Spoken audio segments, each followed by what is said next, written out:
The Book of Genesis. Genesis chapter 1.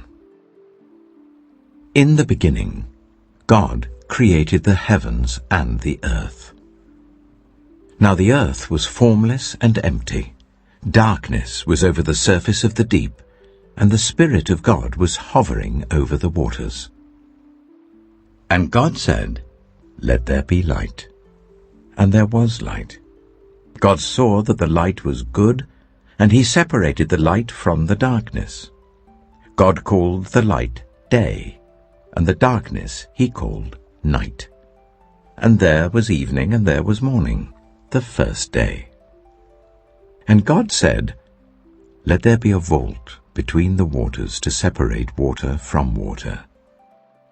So God made the vault and separated the water under the vault from the water above it. And it was so. God called the vault sky. And there was evening and there was morning, the second day. And God said, "Let the water under the sky be gathered to one place, and let dry ground appear." And it was so. God called the dry ground land, and the gathered waters he called seas. And God saw that it was good. Then God said, "Let the land produce vegetation, seed-bearing plants, and trees on the land that bear fruit with seed in it, according to their various kinds." And it was so. The land produced vegetation, plants bearing seed according to their kinds, and trees bearing fruit with seed in it according to their kinds. And God saw that it was good. And there was evening and there was morning, the third day. And God said, "Let there be lights in the vault of the sky, to separate the day from the night, and let them serve as signs to mark sacred times and days and years. And let them be lights in the vault of the sky to give light on the earth." And it was so. God made two great lights, the greater light to govern the day, and the lesser light to govern the night. He also made the stars. God set them in the vault of the sky to give light on the earth, to govern the day and the night, and to separate light from darkness. And God saw that it was good. And there was evening, and there was morning, the fourth day. And God said, "Let the water teem with living creatures, and let birds fly above the earth, across the vault of the sky." So God created the great creatures of the sea, and every living thing with which the water teems, and that moves about in it, according to their kinds, and every winged bird according to its kind. And God saw that it was good. God blessed them and said, "Be fruitful, and increase in number, and fill the water in the seas, and let the birds increase on the earth." And there was evening, and there was morning, the fifth day. And God said, "Let the land produce living creatures according to their kinds, the livestock, the creatures that move along the ground, and the wild animals, each according to its kind." And it was so. God made the wild animals according to their kinds, the livestock according to their kinds, and all the creatures that move along the ground according to their kinds. And God saw that it was good. Then God said, "Let us make mankind in our image, in our likeness, so that they may rule over the fish in the sea and the birds in the sky, over the livestock and all the wild animals, and over all the creatures that move along the ground." So God created mankind in his own image. In the image of God he created them, male and female he created them. God blessed them and said to them, "Be fruitful and increase in number. Fill the earth and subdue it. Rule over the fish in the sea and the birds in the sky, and over every living creature that moves on the ground. Then God said, I give you every seed-bearing plant on the face of the whole earth, and every tree that has fruit with seed in it. They will be yours for food, and to all the beasts of the earth and all the birds in the sky and all the creatures that move along the ground, everything that has the breath of life in it, I give every green plant for food. And it was so. God saw all that he had made, and it was very good. And there was evening and there was morning, the sixth day. Genesis chapter 2. Thus the heavens and the earth were completed in all their vast array. By the seventh day, God had finished the work he had been doing. So on the seventh day he rested from all his work. Then God blessed the seventh day and made it holy, because on it he rested from all the work of creating that he had done. This is the account of the heavens and the earth when they were created, when the Lord God made the earth and the heavens. Now no shrub had yet appeared on the earth, and no plant had yet sprung up. For the Lord God had not sent rain on the earth, and there was no one to work the ground. But streams came up from the earth and watered the whole surface of the ground. Then the Lord God formed a man from the dust of the ground, and breathed into his nostrils the breath of life. And the man became a living being. Now the Lord God had planted a garden in the east, in Eden, and there he put the man he had formed.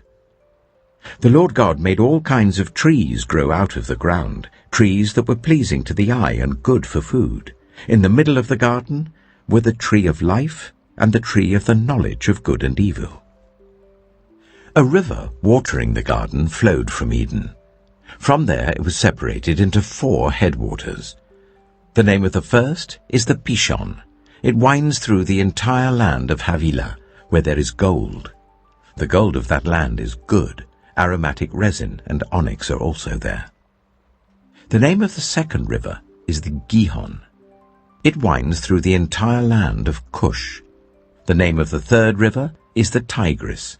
It runs along the east side of Ashur, and the fourth river is the Euphrates.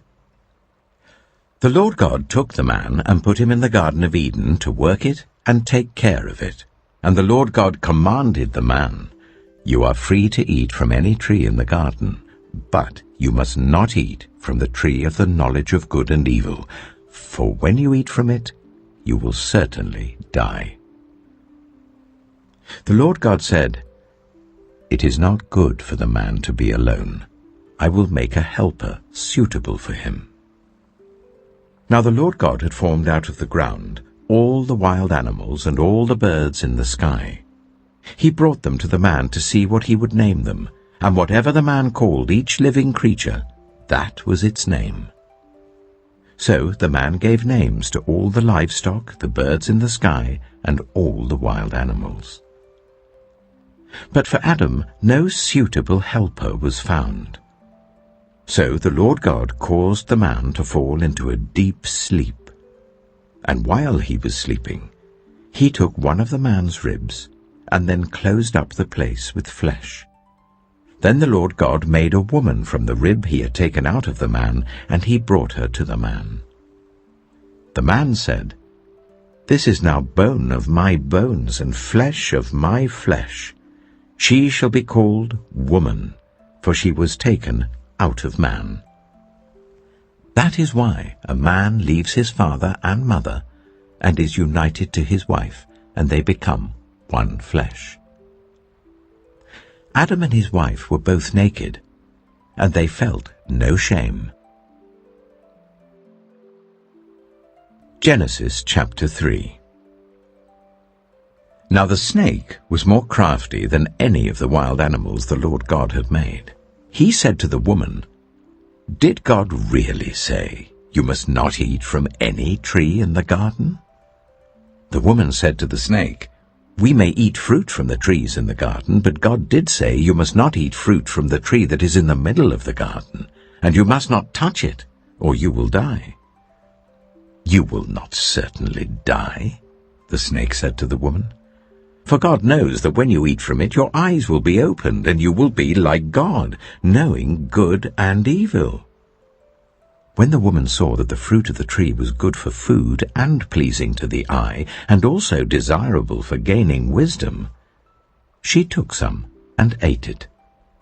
She also gave some to her husband who was with her, and he ate it. Then the eyes of both of them were opened, and they realized they were naked. So they sewed fig leaves together and made coverings for themselves. Then the man and his wife heard the sound of the Lord God as he was walking in the garden in the cool of the day. And they hid from the Lord God among the trees of the garden. But the Lord God called to the man, "Where are you?" He answered, "I heard you in the garden, and I was afraid because I was naked, so I hid."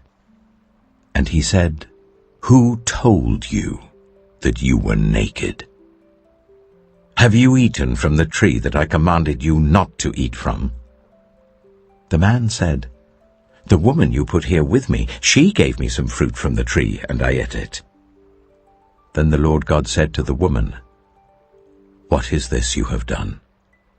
The woman said, "The snake deceived me, and I ate." So the Lord God said to the snake, "Because you have done this, cursed are you above all livestock and all wild animals. You will crawl on your belly, and you will eat dust all the days of your life. And I will put enmity between you and the woman, and between your offspring and hers. He will crush your head, and you will strike his heel." To the woman he said, "I will make your pains in childbearing very severe. With painful labor you will give birth to children. Your desire will be for your husband, and he will rule over you." To Adam he said, "Because you listened to your wife, and ate fruit from the tree about which I commanded you, you must not eat from it. Cursed is the ground because of you. Through painful toil you will eat food from it all the days of your life. It will produce thorns and thistles for you, and you will eat the plants of the field. By the sweat of your brow you will eat your food, until you return to the ground, since from it you were taken. For dust you are, and to dust you will return." Adam named his wife Eve, because she would become the mother of all the living. The Lord God made garments of skin for Adam and his wife, and clothed them. And the Lord God said, "The man has now become like one of us, knowing good and evil. He must not be allowed to reach out his hand and take also from the tree of life and eat, and live forever." So the Lord God banished him from the Garden of Eden to work the ground from which he had been taken. After he drove the man out, he placed on the east side of the Garden of Eden cherubim and a flaming sword, flashing back and forth to guard the way to the tree of life. Genesis chapter 4.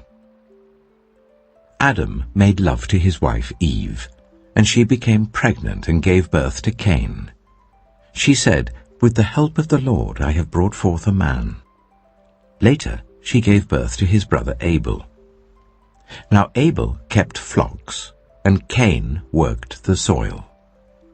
In the course of time, Cain brought some of the fruits of the soil as an offering to the Lord.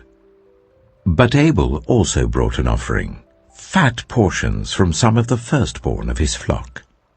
The Lord looked with favor on Abel and his offering, but on Cain and his offering he did not look with favor. So Cain was very angry, and his face was downcast. Then the Lord said to Cain, "Why are you angry? Why is your face downcast? If you do what is right, Will you not be accepted? But if you do not do what is right, sin is crouching at your door. It desires to have you, but you must rule over it." Now Cain said to his brother Abel, "Let's go out to the field." While they were in the field, Cain attacked his brother Abel and killed him. Then the Lord said to Cain, "Where is your brother Abel?" "I don't know," he replied. "Am I my brother's keeper?" The Lord said, "What have you done? Listen, your brother's blood cries out to me from the ground. Now you are under a curse and driven from the ground, which opened its mouth to receive your brother's blood from your hand. When you work the ground, it will no longer yield its crops for you. You will be a restless wanderer on the earth." Cain said to the Lord, "My punishment is more than I can bear. Today you are driving me from the land, and I will be hidden from your presence. I will be a restless wanderer on the earth, and whoever finds me will kill me." But the Lord said to him, "Not so. Anyone who kills Cain will suffer vengeance 7 times over." Then the Lord put a mark on Cain, so that no one who found him would kill him. So Cain went out from the Lord's presence and lived in the land of Nod, east of Eden. Cain made love to his wife, and she became pregnant and gave birth to Enoch. Cain was then building a city, and he named it after his son Enoch. To Enoch was born Irad, and Irad was the father of Mehujael, and Mehujael was the father of Methusael, and Methusael was the father of Lamech. Lamech married 2 women, one named Ada and the other Zillah. Ada gave birth to Jabal. He was the father of those who live in tents and raise livestock. His brother's name was Jubal. He was the father of all who play stringed instruments and pipes. Zillah also had a son, Tubal-Cain, who forged all kinds of tools out of bronze and iron. Tubal-Cain's sister was Naamah. Lamech said to his wives, "Ada and Zillah, listen to me. Wives of Lamech, hear my words. I have killed a man for wounding me, a young man for injuring me. If Cain is avenged 7 times, then Lamech 77 times. Adam made love to his wife again, and she gave birth to a son and named him Seth, saying, "God has granted me another child in place of Abel, since Cain killed him." Seth also had a son, and he named him Enosh. At that time, people began to call on the name of the Lord. Genesis chapter 5. This is the written account of Adam's family line. When God created mankind, he made them in the likeness of God. He created them male and female and blessed them, and he named them mankind when they were created. When Adam had lived 130 years, he had a son in his own likeness, in his own image, and he named him Seth. After Seth was born, Adam lived 800 years and had other sons and daughters. Altogether, Adam lived a total of 930 years, and then he died. When Seth had lived 105 years, he became the father of Enosh. After he became the father of Enosh, Seth lived 807 years and had other sons and daughters. Altogether, Seth lived a total of 912 years, and then he died. When Enosh had lived 90 years, he became the father of Kinan. After he became the father of Kinan, Enosh lived 815 years and had other sons and daughters. Altogether, Enosh lived a total of 905 years, and then he died. When Kinan had lived 70 years, he became the father of Mahalalel. After he became the father of Mahalalel, Kinan lived 840 years and had other sons and daughters. Altogether, Kinan lived a total of 910 years, and then he died. When Mahalalel had lived 65 years, he became the father of Jared. After he became the father of Jared, Mahalalel lived 830 years and had other sons and daughters.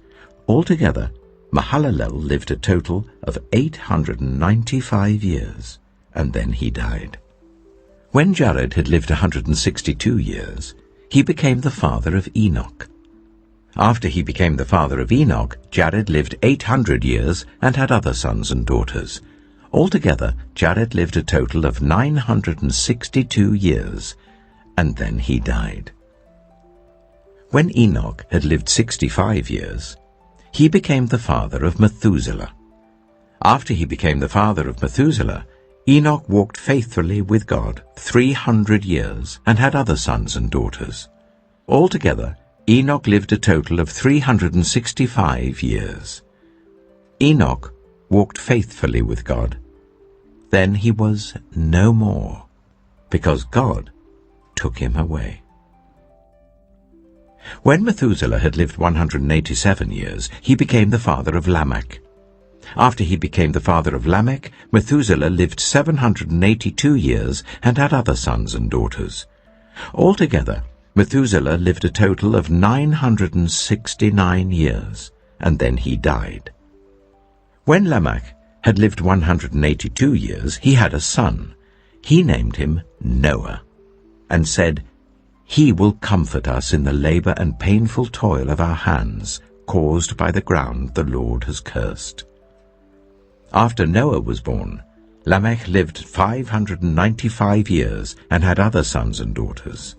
Altogether, Lamech lived a total of 777 years, and then he died.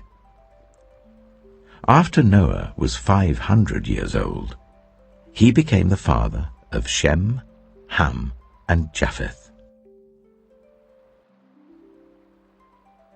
Genesis chapter 6. When human beings began to increase in number on the earth, and daughters were born to them, the sons of God saw that the daughters of humans were beautiful, and they married any of them they chose. Then the Lord said, "My spirit will not contend with humans forever, for they are mortal. Their days will be 120 years. The Nephilim were on the earth in those days, and also afterward, when the sons of God went to the daughters of humans and had children by them. They were the heroes of old, men of renown. The Lord saw how great the wickedness of the human race had become on the earth, and that every inclination of the thoughts of the human heart was only evil all the time. The Lord regretted that he had made human beings on the earth, and his heart was deeply troubled. So the Lord said, "I will wipe from the face of the earth the human race I have created, and with them the animals, the birds, and the creatures that move along the ground, for I regret that I have made them." But Noah found favor in the eyes of the Lord. This is the account of Noah and his family. Noah was a righteous man, blameless among the people of his time, and he walked faithfully with God. Noah had 3 sons, Shem, Ham, and Japheth. Now the earth was corrupt in God's sight, and was full of violence. God saw how corrupt the earth had become, for all the people on the earth had corrupted their ways. So God said to Noah, "I am going to put an end to all people, for the earth is filled with violence because of them.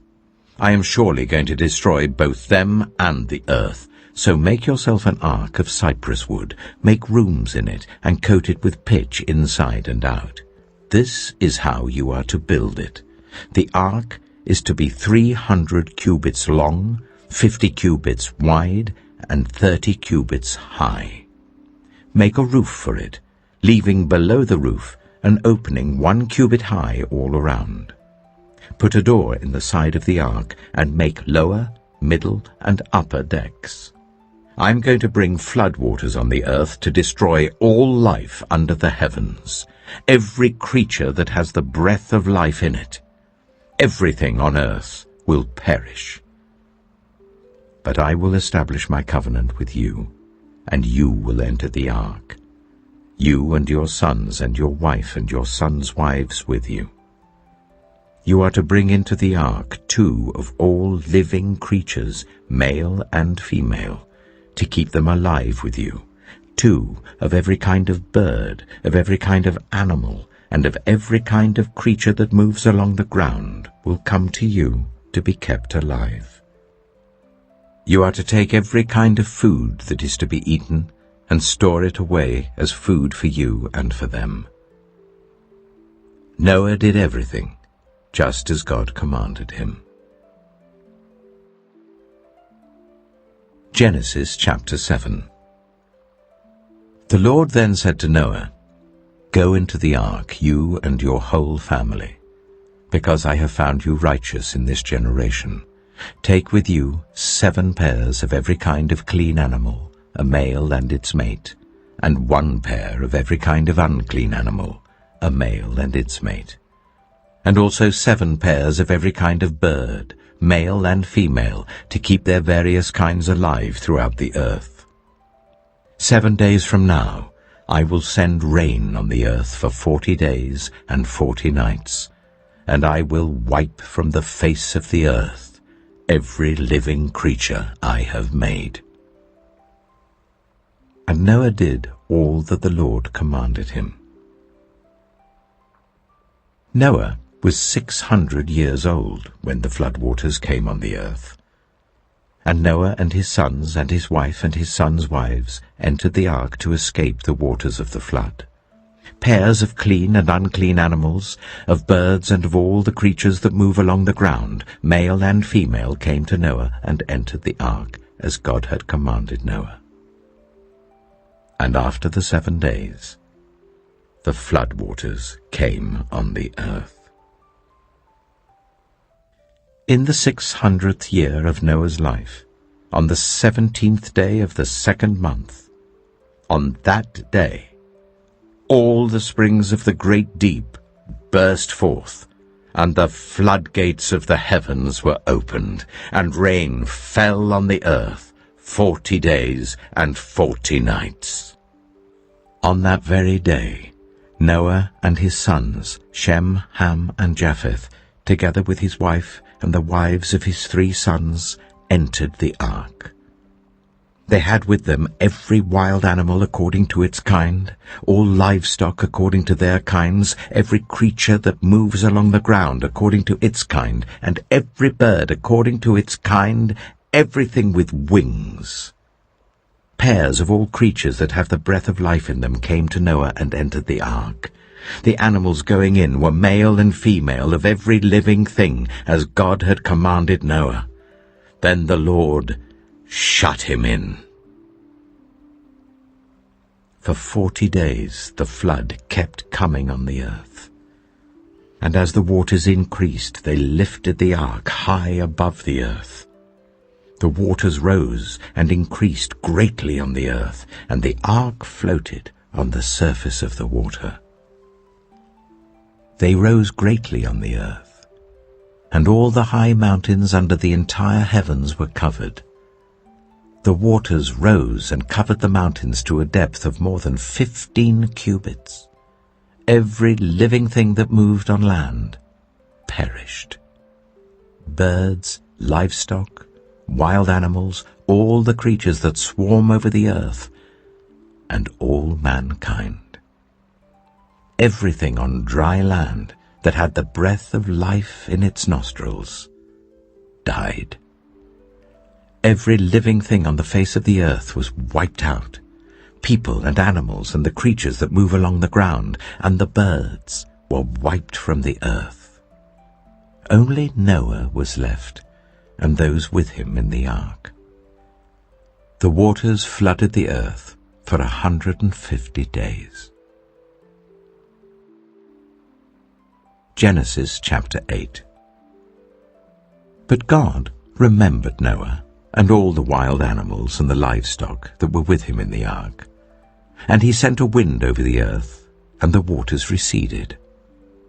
Now the springs of the deep and the floodgates of the heavens had been closed, and the rain had stopped falling from the sky. The water receded steadily from the earth. At the end of the 150 days, the water had gone down.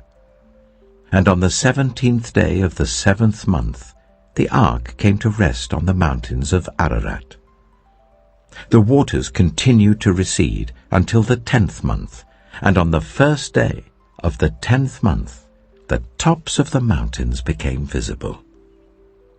After 40 days, Noah opened a window he had made in the ark and sent out a raven, and it kept flying back and forth until the water had dried up from the earth. Then he sent out a dove to see if the water had receded from the surface of the ground. But the dove could find nowhere to perch because there was water over all the surface of the earth. So it returned to Noah in the ark. He reached out his hand and took the dove and brought it back to himself in the ark. He waited 7 more days and again sent out the dove from the ark. When the dove returned to him in the evening, there in its beak was a freshly plucked olive leaf. Then Noah knew that the water had receded from the earth. He waited 7 more days and sent the dove out again, but this time it did not return to him. By the first day of the 1st month of Noah's 601st year, the water had dried up from the earth. Noah then removed the covering from the ark and saw that the surface of the ground was dry. By the 27th day of the 2nd month, the earth was completely dry. Then God said to Noah, "Come out of the ark, you and your wife and your sons and their wives. Bring out every kind of living creature that is with you, the birds, the animals, and all the creatures that move along the ground, so they can multiply on the earth and be fruitful and increase in number on it." So Noah came out, together with his sons and his wife and his sons' wives. All the animals and all the creatures that move along the ground and all the birds, everything that moves on land, came out of the ark, one kind after another. Then Noah built an altar to the Lord, and taking some of all the clean animals and clean birds, he sacrificed burnt offerings on it. The Lord smelled the pleasing aroma and said in his heart, "Never again will I curse the ground because of humans, even though every inclination of the human heart is evil from childhood. And never again will I destroy all living creatures as I have done.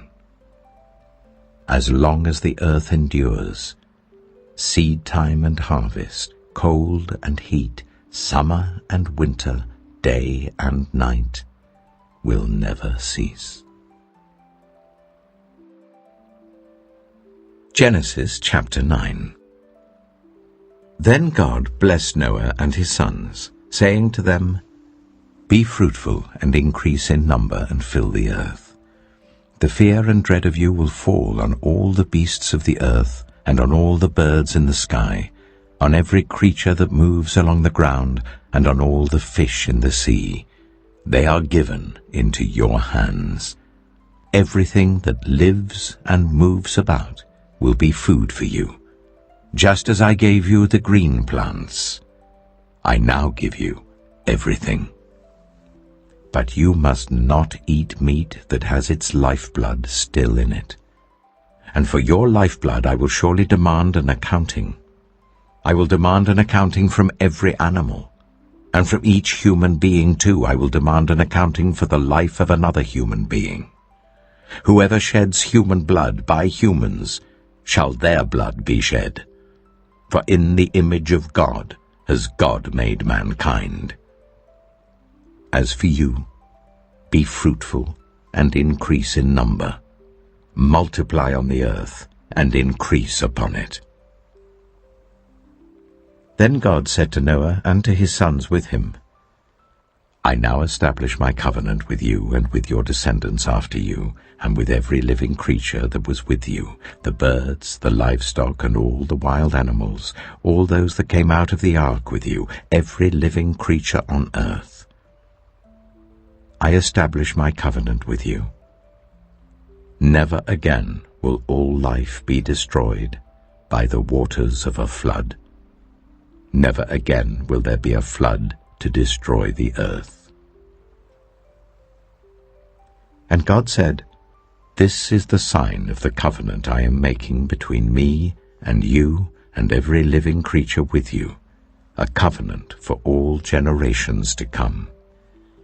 I have set my rainbow in the clouds, and it will be the sign of the covenant between me and the earth. Whenever I bring clouds over the earth and the rainbow appears in the clouds, I will remember my covenant between me and you and all living creatures of every kind. Never again will the waters become a flood to destroy all life. Whenever the rainbow appears in the clouds, I will see it and remember the everlasting covenant between God and all living creatures of every kind on the earth." So God said to Noah, "This is the sign of the covenant I have established between me and all life on the earth." The sons of Noah who came out of the ark were Shem, Ham, and Japheth. Ham was the father of Canaan. These were the 3 sons of Noah, and from them came the people who were scattered over the whole earth. Noah, a man of the soil, proceeded to plant a vineyard. When he drank some of its wine, he became drunk and lay uncovered in his tent. Ham, the father of Canaan, saw his father naked and told his 2 brothers outside. But Shem and Japheth took a garment and laid it across their shoulders. Then they walked in backward and covered their father's naked body. Their faces were turned the other way, so that they would not see their father naked. When Noah awoke from his wine and found out what his youngest son had done to him, he said, "Cursed be Canaan. The lowest of slaves will he be to his brothers."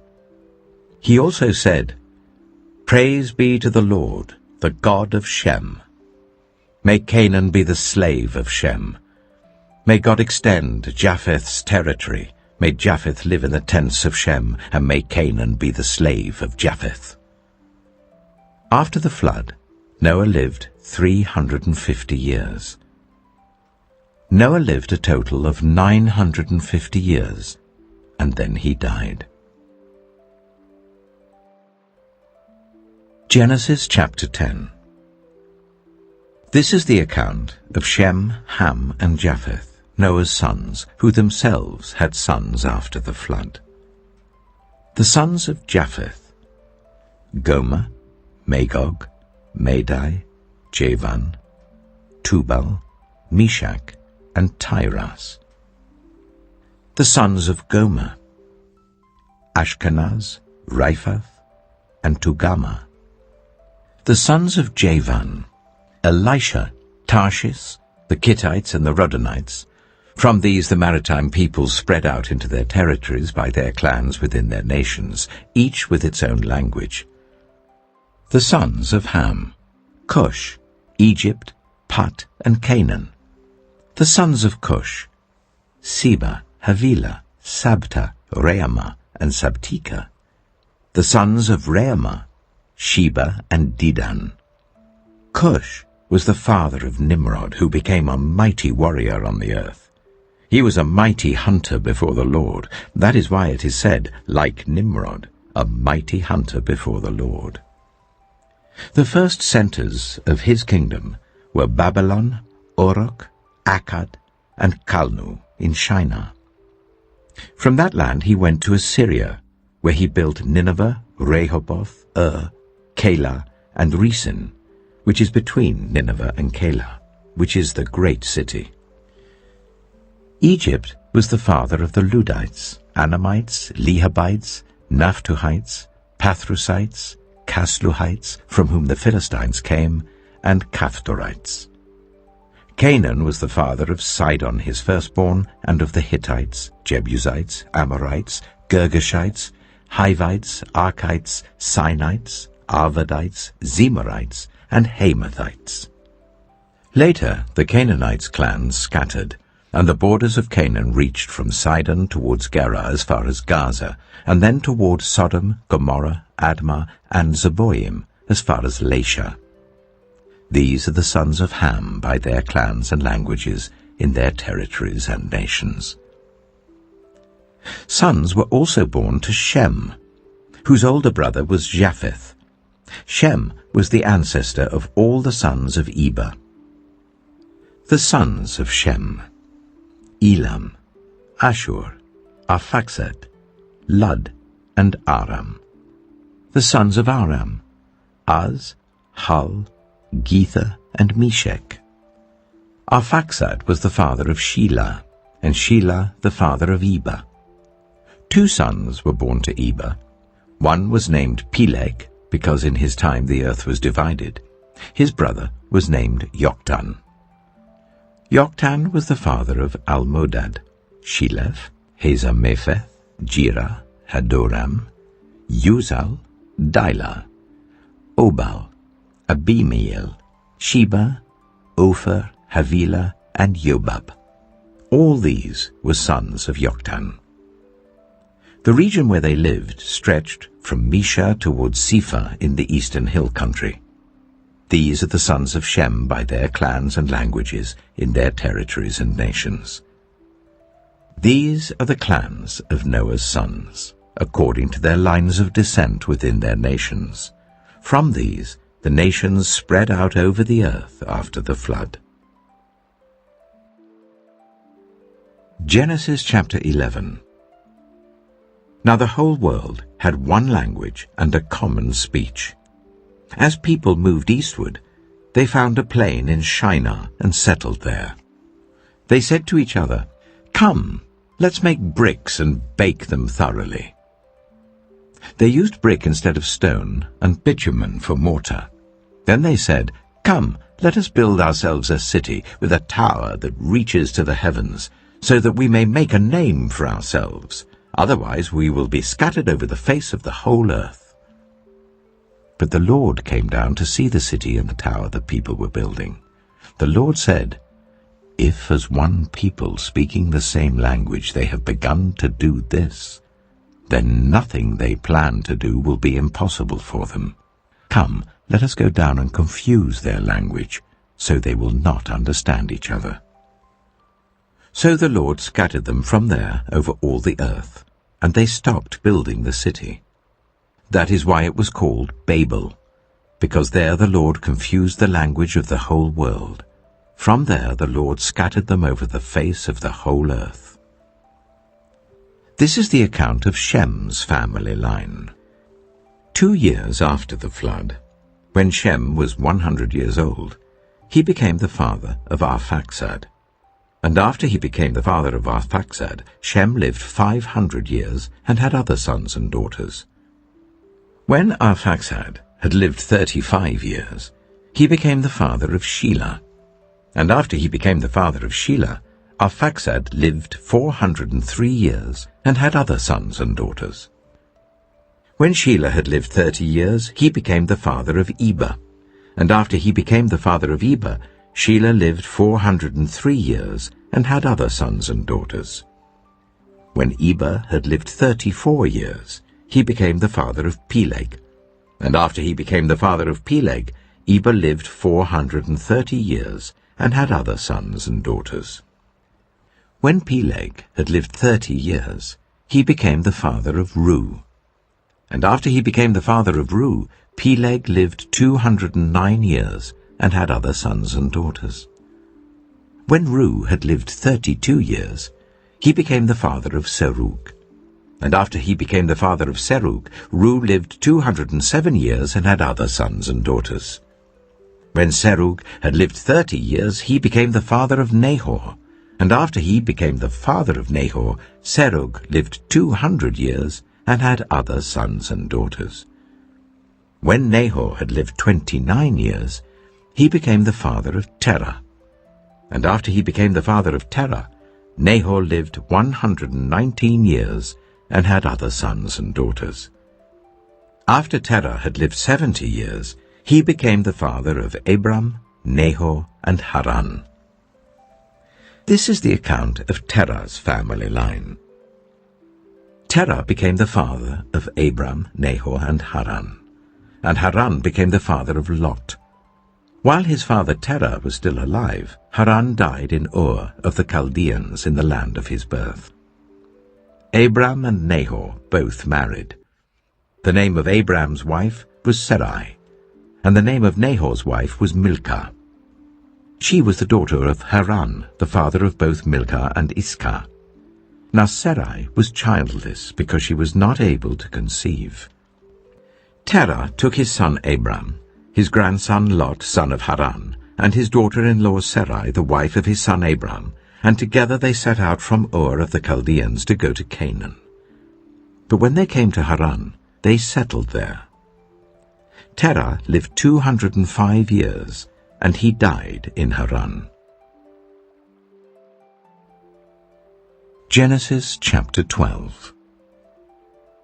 The Lord had said to Abram, "Go from your country, your people and your father's household, to the land I will show you. I will make you into a great nation, and I will bless you. I will make your name great, and you will be a blessing. I will bless those who bless you, and whoever curses you I will curse, and all peoples on earth will be blessed through you." So Abram went as the Lord had told him, and Lot went with him. Abram was 75 years old when he set out from Haran. He took his wife Sarai, his nephew Lot, all the possessions they had accumulated, and the people they had acquired in Haran, and they set out for the land of Canaan, and they arrived there. Abram travelled through the land as far as the site of the great tree of Moreh at Shechem. At that time the Canaanites were in the land. The Lord appeared to Abram and said, "To your offspring I will give this land." So he built an altar there to the Lord who had appeared to him. From there he went on toward the hills east of Bethel and pitched his tent, with Bethel on the west and Ai on the east. There he built an altar to the Lord and called on the name of the Lord. Then Abram set out and continued toward the Negev. Now there was a famine in the land, and Abram went down to Egypt to live there for a while because the famine was severe. As he was about to enter Egypt, he said to his wife Sarai, "I know what a beautiful woman you are. When the Egyptians see you, they will say, 'This is his wife.' Then they will kill me, but will let you live. Say you are my sister, so that I will be treated well for your sake, and my life will be spared because of you." When Abram came to Egypt, the Egyptians saw that Sarai was a very beautiful woman. And when Pharaoh's officials saw her, they praised her to Pharaoh, and she was taken into his palace. He treated Abram well for her sake, and Abram acquired sheep and cattle, male and female donkeys, male and female servants, and camels. But the Lord inflicted serious diseases on Pharaoh and his household because of Abram's wife Sarai. So Pharaoh summoned Abram. "What have you done to me?" he said. "Why didn't you tell me she was your wife? Why did you say, 'She is my sister,' so that I took her to be my wife? Now then, here is your wife. Take her and go." Then Pharaoh gave orders about Abram to his men, and they sent him on his way with his wife and everything he had. Genesis chapter 13. So Abram went up from Egypt to the Negev with his wife and everything he had, and Lot went with him. Abram had become very wealthy in livestock and in silver and gold. From the Negev he went from place to place until he came to Bethel, to the place between Bethel and Ai where his tent had been earlier, and where he had first built an altar. There Abram called on the name of the Lord. Now Lot, who was moving about with Abram, also had flocks and herds and tents. But the land could not support them while they stayed together, for their possessions were so great that they were not able to stay together. And quarreling arose between Abram's herdsmen and Lot's. The Canaanites and Perizzites were also living in the land at that time. So Abram said to Lot, "Let's not have any quarreling between you and me and between your herdsmen and mine, for we are close relatives. Is not the whole land before you? Let's part company. If you go to the left, I'll go to the right. If you go to the right, I'll go to the left." Lot looked around and saw that the whole plain of the Jordan toward Zoar was well watered, like the garden of the Lord, like the land of Egypt. This was before the Lord destroyed Sodom and Gomorrah. So Lot chose for himself the whole plain of the Jordan and set out toward the east. The two men parted company. Abram lived in the land of Canaan, while Lot lived among the cities of the plain and pitched his tents near Sodom. Now the people of Sodom were wicked and were sinning greatly against the Lord. The Lord said to Abram, after Lot had parted from him, "Look around from where you are to the north and south, to the east and west. All the land that you see I will give to you and your offspring forever. I will make your offspring like the dust of the earth, so that if anyone could count the dust, then your offspring could be counted. Go, walk through the length and breadth of the land, for I am giving it to you." So Abram went to live near the great trees of Mamre at Hebron, where he pitched his tents. There he built an altar to the Lord. Genesis chapter 14. At the time when Amraphel was king of Shinar, Arioch, king of Elasar, Kedorlaomer, king of Elam, and Tidal, king of Goyim, these kings went to war against Bera, king of Sodom, Bersha, king of Gomorrah, Shinab, king of Admah, Shemeba, king of Zeboim, and the king of Bela, that is Zoar. All these latter kings joined forces in the valley of Siddim, that is the Dead Sea Valley. For 12 years they had been subject to Kedorlaomer, but in the 13th year they rebelled. In the 14th year, Kedorlaomer and the kings allied with him went out and defeated the Rephaites in Ashtaroth-Karnaim, the Zuzites in Ham, the Emites in Sheva, Kiriathaim, and the Horites in the hill country of Seir as far as El-Paran, near the desert. Then they turned back and went to En-Mishpat, that is Kadesh, and they conquered the whole territory of the Amalekites, as well as the Amorites who were living in Hazazon-Tamar.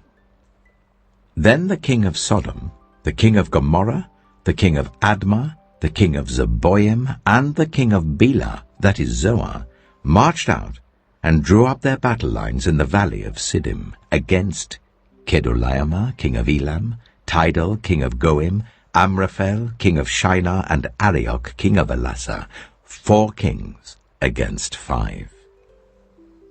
Now the valley of Siddim was full of tar pits, and when the kings of Sodom and Gomorrah fled, some of the men fell into them, and the rest fled to the hills. The 4 kings seized all the goods of Sodom and Gomorrah and all their food. Then they went away. They also carried off Abram's nephew, Lot, and his possessions, since he was living in Sodom. A man who had escaped came and reported this to Abram the Hebrew. Now Abram was living near the great trees of Mamre the Amorite, a brother of Eshcol and Ane, all of whom were allied with Abram. When Abram heard that his relative had been taken captive, he called out 318 trained men born in his household, and went in pursuit as far as Dan. During the night, Abram divided his men to attack them, and he routed them, pursuing them as far as Hobah, north of Damascus. He recovered all the goods and brought back his relative Lot and his possessions, together with the women and the other people. After Abram returned from defeating Kedorlaomer and the kings allied with him, the king of Sodom came out to meet him in the valley of Shaveh, that is the king's valley. Then Melchizedek, king of Salem, brought out bread and wine. He was priest of God Most High, and he blessed Abram, saying, "Blessed be Abram by God Most High, creator of heaven and earth. and praise be to God Most High, who delivered your enemies into your hand. Then Abram gave him 1/10 of everything. The king of Sodom said to Abram, "Give me the people and keep the goods for yourself." But Abram said to the king of Sodom, "With raised hand I have sworn an oath to the Lord, God Most High, creator of heaven and earth, that I will accept nothing belonging to you, not even a thread or the strap of a sandal, so that you will never be able to say, 'I made Abram rich.' I will accept nothing but what my men have eaten and the share that belongs to the men who went with me, to Ane, Eshcol, and Mamre. Let them have their share." Genesis chapter 15. After this, the word of the Lord came to Abram in a vision. "Do not be afraid, Abram. I am your shield, your very great reward." But Abram said, "Sovereign Lord, what can you give me since I remain childless? And the one who will inherit my estate is Eliezer of Damascus." And Abram said, "You have given me no children, so a servant in my household will be my heir." Then the word of the Lord came to him, "This man will not be your heir, but a son who is your own flesh and blood will be your heir." He took him outside and said, "Look up at the sky and count the stars, if indeed you can count them." Then he said to him, "So shall your offspring be." Abram believed the Lord, and he credited to him as righteousness. He also said to him, "I am the Lord, who brought you out of Ur of the Chaldeans, to give you this land to take possession of it." But Abram said, "Sovereign Lord, how can I know that I will gain possession of it?" So the Lord said to him, "Bring me a heifer, a goat, and a ram, each 3 years old, along with a dove and a young pigeon." Abram brought all these to him, cut them in two, and arranged the halves opposite each other. The birds, however, he did not cut in half. Then birds of prey came down on the carcasses, but Adam drove them away. As the sun was setting, Abram fell into a deep sleep, and a thick and dreadful darkness came over him. Then the Lord said to him, "Know for certain that for 400 years your descendants will be strangers in a country not their own, and that they will be enslaved and ill-treated there. But I will punish the nation they serve as slaves, and afterward they will come out with great possessions. You, however, will go to your ancestors in peace and be buried at a good old age. In the 4th generation, your descendants will come back here, for the sin of the Amorites has not yet reached its full measure." When the sun had set and darkness had fallen, a smoking brazier with a blazing torch appeared and passed between the pieces. On that day the Lord made a covenant with Abram and said, "To your descendants I give this land, from the Wadi of Egypt to the great river, the Euphrates, the land of the Kenites, Kenizzites, Cadmonites, Hittites, Perizzites, Rephaites, Amorites, Canaanites, Girgashites, and Jebusites." Genesis chapter 16. Now Sarai, Abram's wife, had borne him no children, but she had an Egyptian slave named Hagar. So she said to Abram, "The Lord has kept me from having children. Go, sleep with my slave. Perhaps I can build a family through her." Abram agreed to what Sarai said. So after Abraham had been living in Canaan 10 years, Sarai his wife took her Egyptian slave Hagar and gave her to her husband to be his wife. He slept with Hagar, and she conceived. When she knew she was pregnant, she began to despise her mistress. Then Sarai said to Abram, "You are responsible for the wrong I'm suffering. I put my slave in your arms, and now that she knows she is pregnant, she despises me. May the Lord judge between you and me." "Your slave is in your hands," Abram said. "Do with her whatever you think best." Then Sarai ill-treated Hagar, so she fled from her. The angel of the Lord found Hagar near a spring in the desert. It was the spring that is beside the road to Shur. And he said, "Hagar, slave of Sarai, where have you come from and where are you going?" "I'm running away from my mistress Sarai," she answered. Then the angel of the Lord told her, "Go back to your mistress and submit to her." The angel added, "I will increase your descendants so much that they will be too numerous to count." The angel of the Lord also said to her, "You are now pregnant, and you will give birth to a son. You shall name him Ishmael, for the Lord has heard of your misery. He will be a wild donkey of a man. His hand will be against everyone, and everyone's hand against him, and he will live in hostility towards all his brothers." She gave this name to the Lord who spoke to her, "You are the God who sees me." For she said, "I have now seen the one who sees me." That is why the well was called Bir Lahai-roi. It is still there between Kadesh and Bered.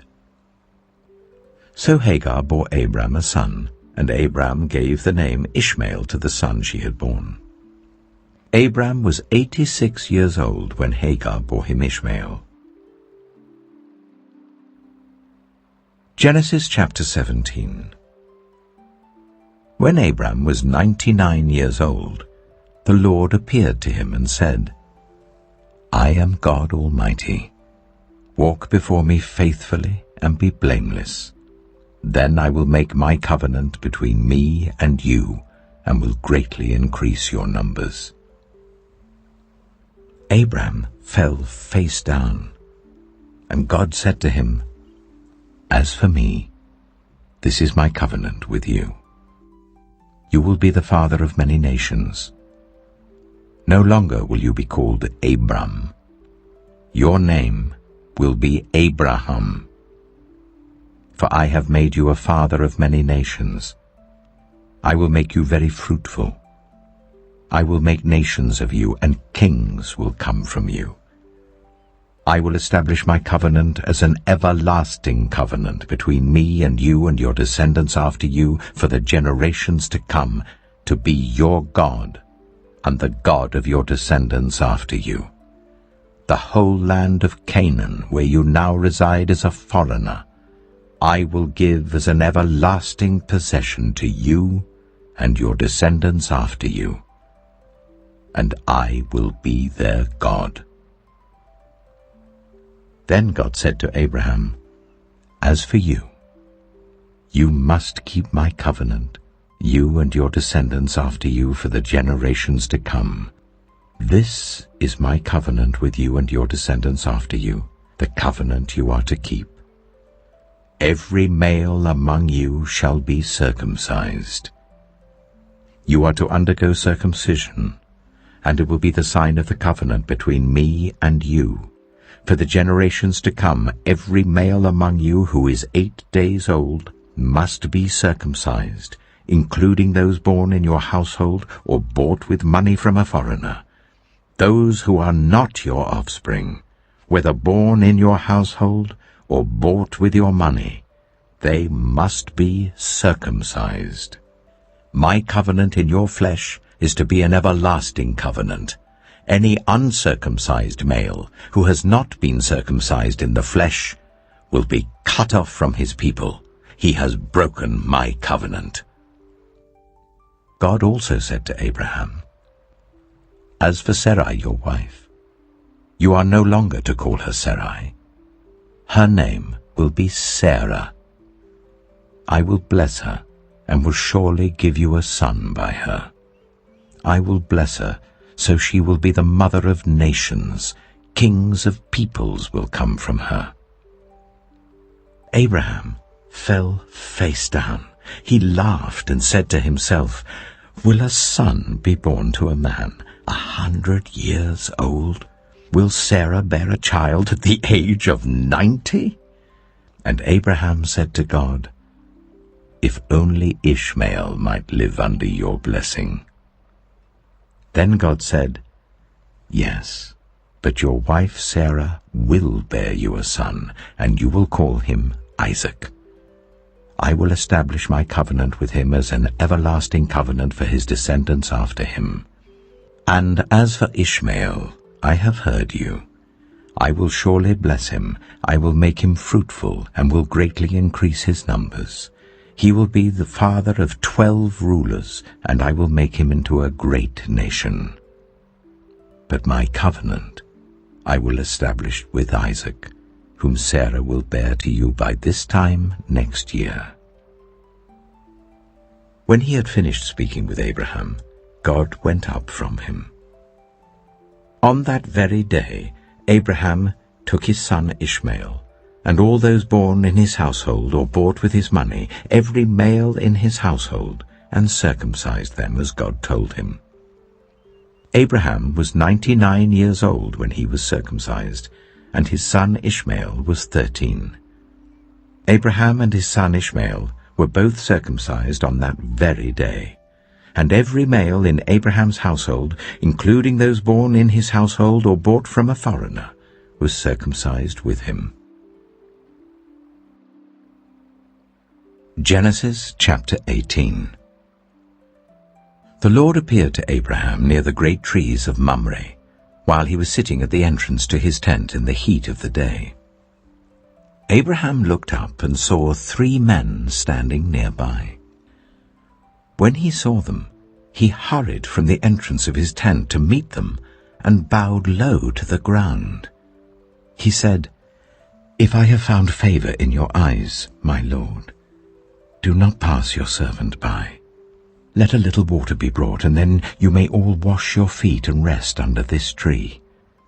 Let me get you something to eat, so you can be refreshed and then go on your way, now that you have come to your servant.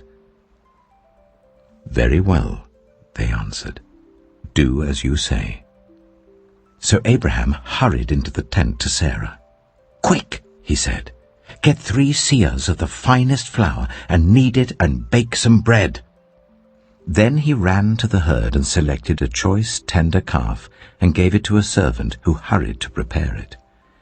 He then brought some curds and milk and the calf that had been prepared and set these before them. While they ate, he stood near them under a tree. Where is your wife Sarah? They asked him. There in the tent, he said. Then one of them said, I will surely return to you about this time next year, and Sarah, your wife, will have a son. Now Sarah was listening at the entrance to the tent, which was behind him. Abraham and Sarah were already very old, and Sarah was past the age of childbearing. So Sarah laughed to herself as she thought, After I'm worn out and my Lord is old, will I now have this pleasure? Then the Lord said to Abraham, Why did Sarah laugh and say, Will I really have a child now that I am old? Is anything too hard for the Lord? I will return to you at the appointed time next year, and Sarah will have a son. Sarah was afraid, so she lied and said, I did not laugh. But he said, Yes, you did laugh. When the men got up to leave, they looked down toward Sodom, and Abraham walked along with them to see them on their way. Then the Lord said, Shall I hide from Abraham what I am about to do? Abraham will surely become a great and powerful nation, and all nations on earth will be blessed through him, for I have chosen him so that he will direct his children and his household after him, to keep the way of the Lord by doing what is right and just, so that the Lord will bring about for Abraham what he has promised him. Then the Lord said, The outcry against Sodom and Gomorrah is so great, and their sin so grievous, that I will go down and see if what they have done is as bad as the outcry that has reached me. If not, I will know." The men turned away and went toward Sodom, but Abraham remained standing before the Lord. Then Abraham approached him and said, "Will you sweep away the righteous with the wicked? What if there are 50 righteous people in the city? Will you really sweep it away and not spare the place for the sake of the 50 righteous people in it? Far be it from you to do such a thing, to kill the righteous with the wicked, treating the righteous and the wicked alike? Far be it from you. Will not the judge of all the earth do right?" The Lord said, "If I find 50 righteous people in the city of Sodom, I will spare the whole place for their sake." Then Abraham spoke up again, "Now that I have been so bold as to speak to the Lord, though I am nothing but dust and ashes, what if the number of the righteous is 5 less than 50? Will you destroy the whole city for lack of 5 people? If I find 45 there," he said, "I will not destroy it." Once again he spoke to him, "What if only 40 are found there?" He said, "For the sake of 40, I will not do it." Then he said, "May the Lord not be angry, but let me speak. What if only 30 can be found there?" He answered, "I will not do it if I find 30 there." Abraham said, "Now that I have been so bold as to speak to the Lord, what if only 20 can be found there?" He said, "For the sake of 20, I will not destroy it." Then he said, "May the Lord not be angry, but let me speak just once more. What if only 10 can be found there?" He answered, "For the sake of 10, I will not destroy it." When the Lord had finished speaking with Abraham, he left, and Abraham returned home. Genesis chapter 19. The 2 angels arrived at Sodom in the evening, and Lot was sitting in the gateway of the city. When he saw them, he got up to meet them and bowed down with his face to the ground. "My lords," he said, "please turn aside to your servant's house. You can wash your feet and spend the night and then go on your way early in the morning." "No," they answered, "we will spend the night in the square." But he insisted so strongly that they did go with him and entered his house. He prepared a meal for them, baking bread without yeast, and they ate. Before they had gone to bed, all the men from every part of the city of Sodom, both young and old, surrounded the house. They called to Lot, "Where are the men who came to you tonight? Bring them out to us, so that we can have sex with them." Lot went outside to meet them and shut the door behind him and said, "No, my friends, don't do this wicked thing. Look, I have 2 daughters who have never slept with a man. Let me bring them out to you, and you can do what you like with them, but don't do anything to these men, for they have come under the protection of my roof." "Get out of our way," they replied. "This fellow came here as a foreigner, and now he wants to play the judge. We'll treat you worse than them." They kept bringing pressure on Lot and moved forward to break down the door. But the men inside reached out and pulled Lot back into the house and shut the door. Then they struck the men who were at the door of the house, young and old, with blindness, so that they could not find the door. The 2 men said to Lot, "Do you have anyone else here? Sons-in-law, sons or daughters, or anyone else in the city who belongs to you? Get them out of here, because we are going to destroy this place. The outcry to the Lord against its people is so great that he has sent us to destroy it." So Lot went out and spoke to his sons-in-law who were pledged to marry his daughters. He said, "Hurry and get out of this place, because the Lord is about to destroy the city." But his sons-in-law thought he was joking. With the coming of dawn, the angels urged Lot, saying, "Hurry! Take your wife and your 2 daughters who are here, or you will be swept away when the city is punished." When he hesitated, the men grasped his hand and the hands of his wife and of his 2 daughters and led them safely out of the city, for the Lord was merciful to them. As soon as they had brought them out, one of them said, "Flee for your lives. Don't look back. And don't stop anywhere in the plain. Flee to the mountains, or you will be swept away." But Lot said to them, "No, my lords, please. Your servant has found favor in your eyes, and you have shown great kindness to me in sparing my life, but I can't flee to the mountains. This disaster will overtake me, and I'll die.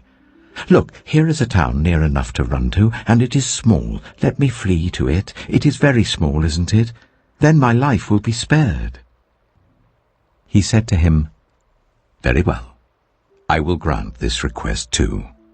I will not overthrow the town you speak of, but flee there quickly, because I cannot do anything until you reach it." That is why the town was called Zoar. By the time Lot reached Zoar, the sun had risen over the land. Then the Lord rained down burning sulfur on Sodom and Gomorrah, from the Lord out of the heavens. Thus he overthrew those cities and the entire plain, destroying all those living in the cities and also the vegetation in the land. But Lot's wife looked back, and she became a pillar of salt. Early the next morning, Abraham got up and returned to the place where he had stood before the Lord. He looked down toward Sodom and Gomorrah, toward all the land of the plain, and he saw dense smoke rising from the land, like smoke from a furnace. So when God destroyed the cities of the plain, he remembered Abraham, and he brought Lot out of the catastrophe that overthrew the cities where Lot had lived. Lot and his 2 daughters left Zoar and settled in the mountains, for he was afraid to stay in Zoar. He and his 2 daughters lived in a cave. One day, the older daughter said to the younger, "Our father is old, and there is no man around here to give us children, as is the custom all over the earth. Let's get our father to drink wine, and then sleep with him and preserve our family line through our father." That night, they got their father to drink wine, and the older daughter went in and slept with him. He was not aware of it when she laid down or when she got up. The next day, the older daughter said to the younger, "Last night I slept with my father. Let's get him to drink wine again tonight, and you go in and sleep with him, so we can preserve our family line through our father." So they got their father to drink wine that night also, and the younger daughter went in and slept with him. Again, he was not aware of it when she laid down or when she got up. So both of Lot's daughters became pregnant by their father. The older daughter had a son, and she named him Moab. He is the father of the Moabites of today. The younger daughter also had a son, and she named him Ben-Ami. He is the father of the Ammonites of today. Genesis chapter 20. Now Abraham moved on from there into the region of the Negev and lived between Kadesh and Shur. For a while he stayed in Gerar, and there Abraham said of his wife Sarah, "She is my sister." Then Abimelech, king of Gerar, sent for Sarah and took her. But God came to Abimelech in a dream one night and said to him, "You are as good as dead because of the woman you have taken. She is a married woman." Now Abimelech had not gone near her, so he said, "Lord, will you destroy an innocent nation? Did he not say to me, 'She is my sister'? And didn't she also say, 'He is my brother'? I've done this with a clear conscience and clean hands."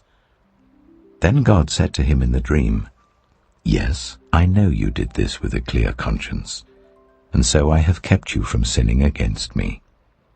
That is why I did not let you touch her. Now return the man's wife, for he is a prophet, and he will pray for you, and you will live.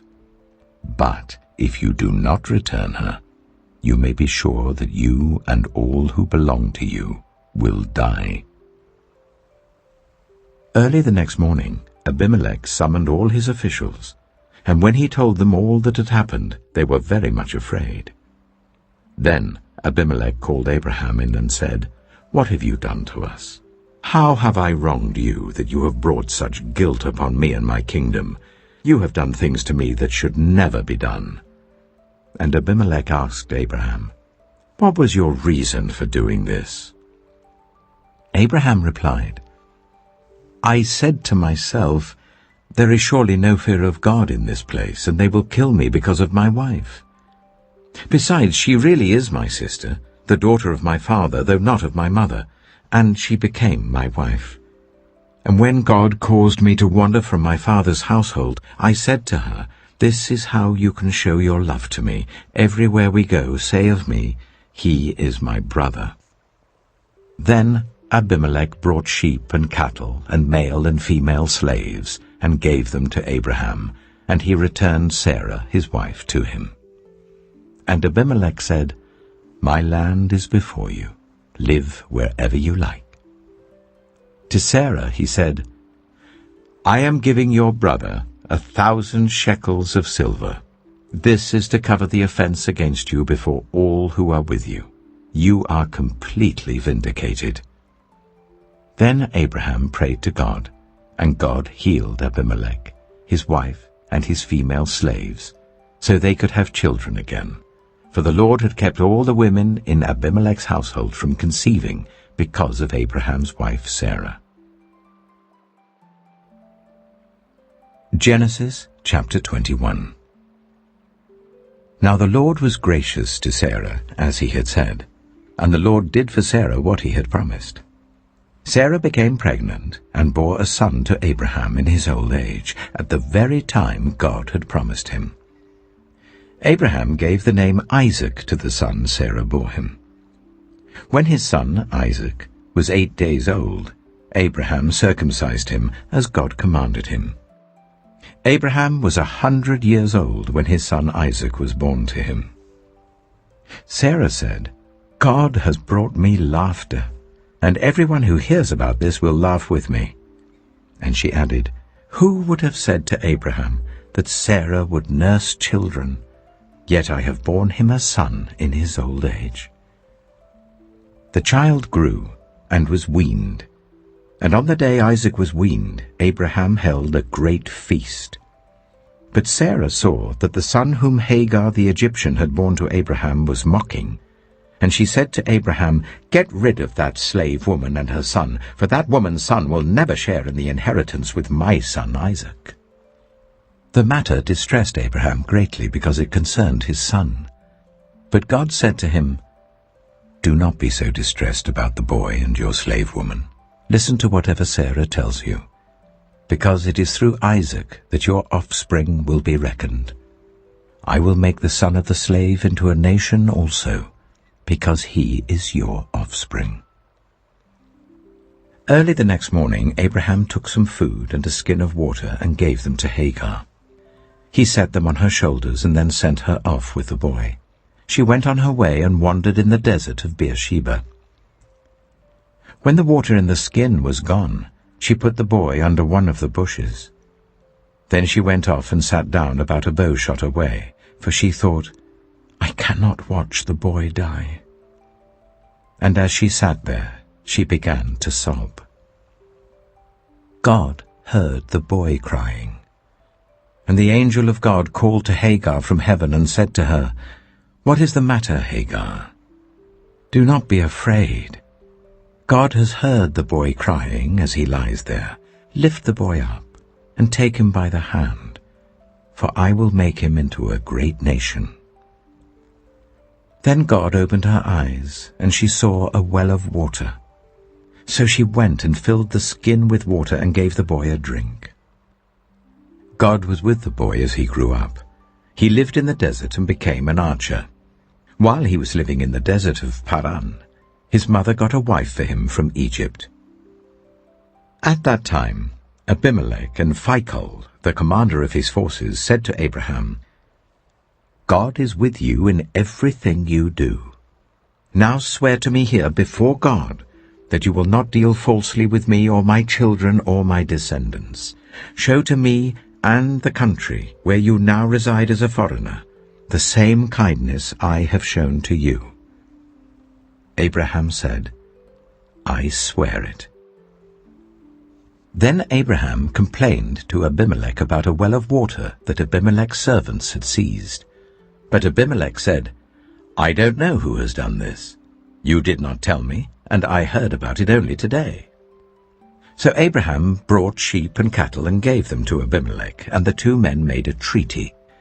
Abraham set apart 7 ewe lambs from the flock, and Abimelech asked Abraham, "What is the meaning of these 7 ewe lambs you have set apart by themselves?" He replied, "Accept these 7 lambs from my hand as a witness that I dug this well." So that place was called Beersheba, because the 2 men swore an oath there. After the treaty had been made at Beersheba, Abimelech and Phicol, the commander of his forces, returned to the land of the Philistines. Abraham planted a tamarisk tree in Beersheba, and there he called on the name of the Lord, the eternal God. And Abraham stayed in the land of the Philistines for a long time. Genesis chapter 22. Sometime later, God tested Abraham. He said to him, "Abraham." "Here I am," he replied. Then God said, "Take your son, your only son, whom you love, Isaac, and go to the region of Moriah. Sacrifice him there as a burnt offering on a mountain I will show you." Early the next morning, Abraham got up and loaded his donkey. He took with him 2 of his servants and his son Isaac. When he had cut enough wood for the burnt offering, he set out for the place God had told him about. On the 3rd day, Abraham looked up and saw the place in the distance. He said to his servants, "Stay here with the donkey while I and the boy go over there. We will worship, and then we will come back to you." Abraham took the wood for the burnt offering and placed it on his son Isaac, and he himself carried the fire and the knife. As the 2 of them went on together, Isaac spoke up and said to his father Abraham, "Father?" "Yes, my son," Abraham replied. "The fire and wood are here," Isaac said. "But where is the lamb for the burnt offering?" Abraham answered, "God himself will provide the lamb for the burnt offering, my son." And the 2 of them went on together. When they reached the place God had told him about, Abraham built an altar there and arranged the wood on it. He bound his son Isaac and laid him on the altar on top of the wood. Then he reached out his hand and took the knife to slay his son. But the angel of the Lord called out to him from heaven, "Abraham! Abraham!" "Here I am," he replied. "Do not lay a hand on the boy," he said. "Do not do anything to him. Now I know that you fear God, because you have not withheld from me your son, your only son." Abraham looked up, and there in the thicket he saw a ram caught by its horns. He went over and took the ram and sacrificed it as a burnt offering instead of his son. So Abraham called that place, "The Lord will provide," and to this day it is said, "On the mountain of the Lord it will be provided." The angel of the Lord called to Abraham from heaven a 2nd time and said, "I swear by myself, declares the Lord, that because you have done this and have not withheld your son, your only son, I will surely bless you and make your descendants as numerous as the stars in the sky and as the sand on the seashore. Your descendants will take possession of the cities of their enemies, and through your offspring all nations on earth will be blessed, because you have obeyed me." Then Abraham returned to his servants, and they set off together for Beersheba. And Abraham stayed in Beersheba. Some time later, Abraham was told, "Milcah is also a mother. She has borne sons to your brother Nahor. Uz the firstborn, Buz his brother, Kemuel the father of Aram, Kesed, Hazo, Pildash, Jiplaph, and Bethuel. Bethuel became the father of Rebekah. Milcah bore these 8 sons to Abraham's brother Nahor.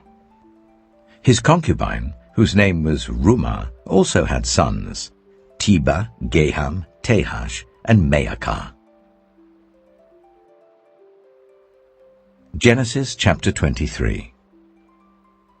Sarah lived to be 127 years old. She died at Kiriath-arba, that is Hebron, in the land of Canaan. And Abraham went to mourn for Sarah and to weep over her. Then Abraham rose from beside his dead wife and spoke to the Hittites. He said, "I am a foreigner and stranger among you. Sell me some property for a burial site here, so I can bury my dead." The Hittites replied to Abraham, "Sir, listen to us. You are a mighty prince among us. Bury your dead in the choicest of our tombs. None of us will refuse you his tomb for burying your dead." Then Abraham rose and bowed down before the people of the land, the Hittites. He said to them, "If you are willing to let me bury my dead, then listen to me and intercede with Ephron, son of Zohar, on my behalf. So he will sell me the cave of Machpelah, which belongs to him and is at the end of his field. Ask him to sell it to me for the full price as a burial site among you." Ephron the Hittite was sitting among his people, and he replied to Abraham in the hearing of all the Hittites who had come to the gate of his city. "No, my lord," he said, "listen to me. I give you the field, and I give you the cave that is in it. I give it to you in the presence of my people. Bury your dead." Again Abraham bowed down before the people of the land, and he said to Ephron in their hearing, "Listen to me. If you will, I will pay the price of the field. Accept it from me, so I can bury my dead there." Ephron answered Abraham, "Listen to me, my lord. The land is worth 400 shekels of silver. But what is that between you and me? Bury your dead." Abraham agreed to Ephron's terms, and weighed out for him the price he had named in the hearing of the Hittites, 400 shekels of silver, according to the weight current among the merchants. So Ephron's field in Machpelah, near Mamre, both the field and the cave in it, and all the trees within the borders of the field, was legally made over to Abraham as his property, in the presence of all the Hittites who had come to the gate of the city. Afterwards Abraham buried his wife Sarah in the cave in the field of Machpelah, near Mamre, which is at Hebron, in the land of Canaan. So the field and the cave in it were legally made over to Abraham by the Hittites as a burial site. Genesis chapter 24. Abraham was now very old, and the Lord had blessed him in every way. He said to the senior servant in his household, the one in charge of all that he had, "Put your hand under my thigh. I want you to swear by the Lord, the God of heaven and the God of earth, that you will not get a wife for my son from the daughters of the Canaanites, among whom I am living, but will go to my country and my own relatives and get a wife for my son Isaac." The servant asked him, "What if the woman is unwilling to come back with me to this land? Shall I then take your son back to the country you came from?" "Make sure that you do not take my son back there," Abraham said. "The Lord, the God of heaven, who brought me out of my father's household and my native land, and who spoke to me and promised me on oath, saying, 'To your offspring I will give this land,' he will send his angel before you, so that you can get a wife for my son from there. If the woman is unwilling to come back with you, then you will be released from this oath of mine. Only do not take my son back there." So the servant put his hand under the thigh of his master Abraham, and swore an oath to him concerning this matter. Then the servant left, taking with him 10 of his master's camels, loaded with all kinds of good things from his master. He set out for Aram Naharaim, and made his way to the town of Nahor. He made the camels kneel down near the well outside the town. It was toward evening, the time the women go out to draw water. Then he prayed, "Lord, God of my master Abraham, make me successful today and show kindness to my master Abraham. See, I am standing beside this spring, and the daughters of the townspeople are coming out to draw water. May it be that when I say to a young woman, 'Please let down your jar that I may have a drink,' and she says, 'Drink, and I'll water your camels too.' Let her be the one you have chosen for your servant Isaac. By this I will know that you have shown kindness to my master." Before he had finished praying, Rebekah came out with her jar on her shoulder. She was the daughter of Bethuel, son of Milcah, who was the wife of Abraham's brother Nahor. The woman was very beautiful, a virgin. No man had ever slept with her. She went down to the spring, filled her jar, and came up again. The servant hurried to meet her and said, "Oh, please, give me a little water from your jar." "Drink, my lord," she said, and quickly lowered the jar to her hands and gave him a drink. After she had given him a drink, she said, "I'll draw water for your camels too, until they've had enough to drink." So she quickly emptied her jar into the trough, ran back to the well to draw more water, and drew enough for all his camels. Without saying a word, the man watched her closely to learn whether or not the Lord had made his journey successful. When the camels had finished drinking, the man took out a gold nose ring weighing a beaker and 2 gold bracelets weighing 10 shekels. Then he asked, "Whose daughter are you? Please tell me, is there room in your father's house for us to spend the night?" She answered him, "I am the daughter of Bethuel, the son that Milcah bore to Nahor." And she added, "We have plenty of straw and fodder, as well as room for you to spend the night." Then the man bowed down and worshipped the Lord, saying, "Praise be to the Lord, the God of my master Abraham, who has not abandoned his kindness and faithfulness to my master. As for me, the Lord has led me on the journey to the house of my master's relatives." The young woman ran and told her mother's household about these things. Now Rebekah had a brother named Laban, and he hurried out to the man at the spring. As soon as he had seen the nose ring and the bracelets on his sister's arms, and had heard Rebekah tell what the man had said to her, he went out to the man and found him standing by the camels near the spring. "Come, you who are blessed by the Lord," he said. "Why are you standing out here? I have prepared the house and a place for the camels." So the man went to the house, and the camels were unloaded. Straw and fodder were brought for the camels, and water for him and his men to wash their feet. Then food was set before him. But he said, "I will not eat until I have told you what I have to say." "Then tell us," Laban said. So he said, "I am Abraham's servant. The Lord has blessed my master abundantly, and he has become wealthy. He has given him sheep and cattle, silver and gold, male and female servants, and camels and donkeys. My master's wife, Sarah, has borne him a son in her old age, and he has given him everything he owns.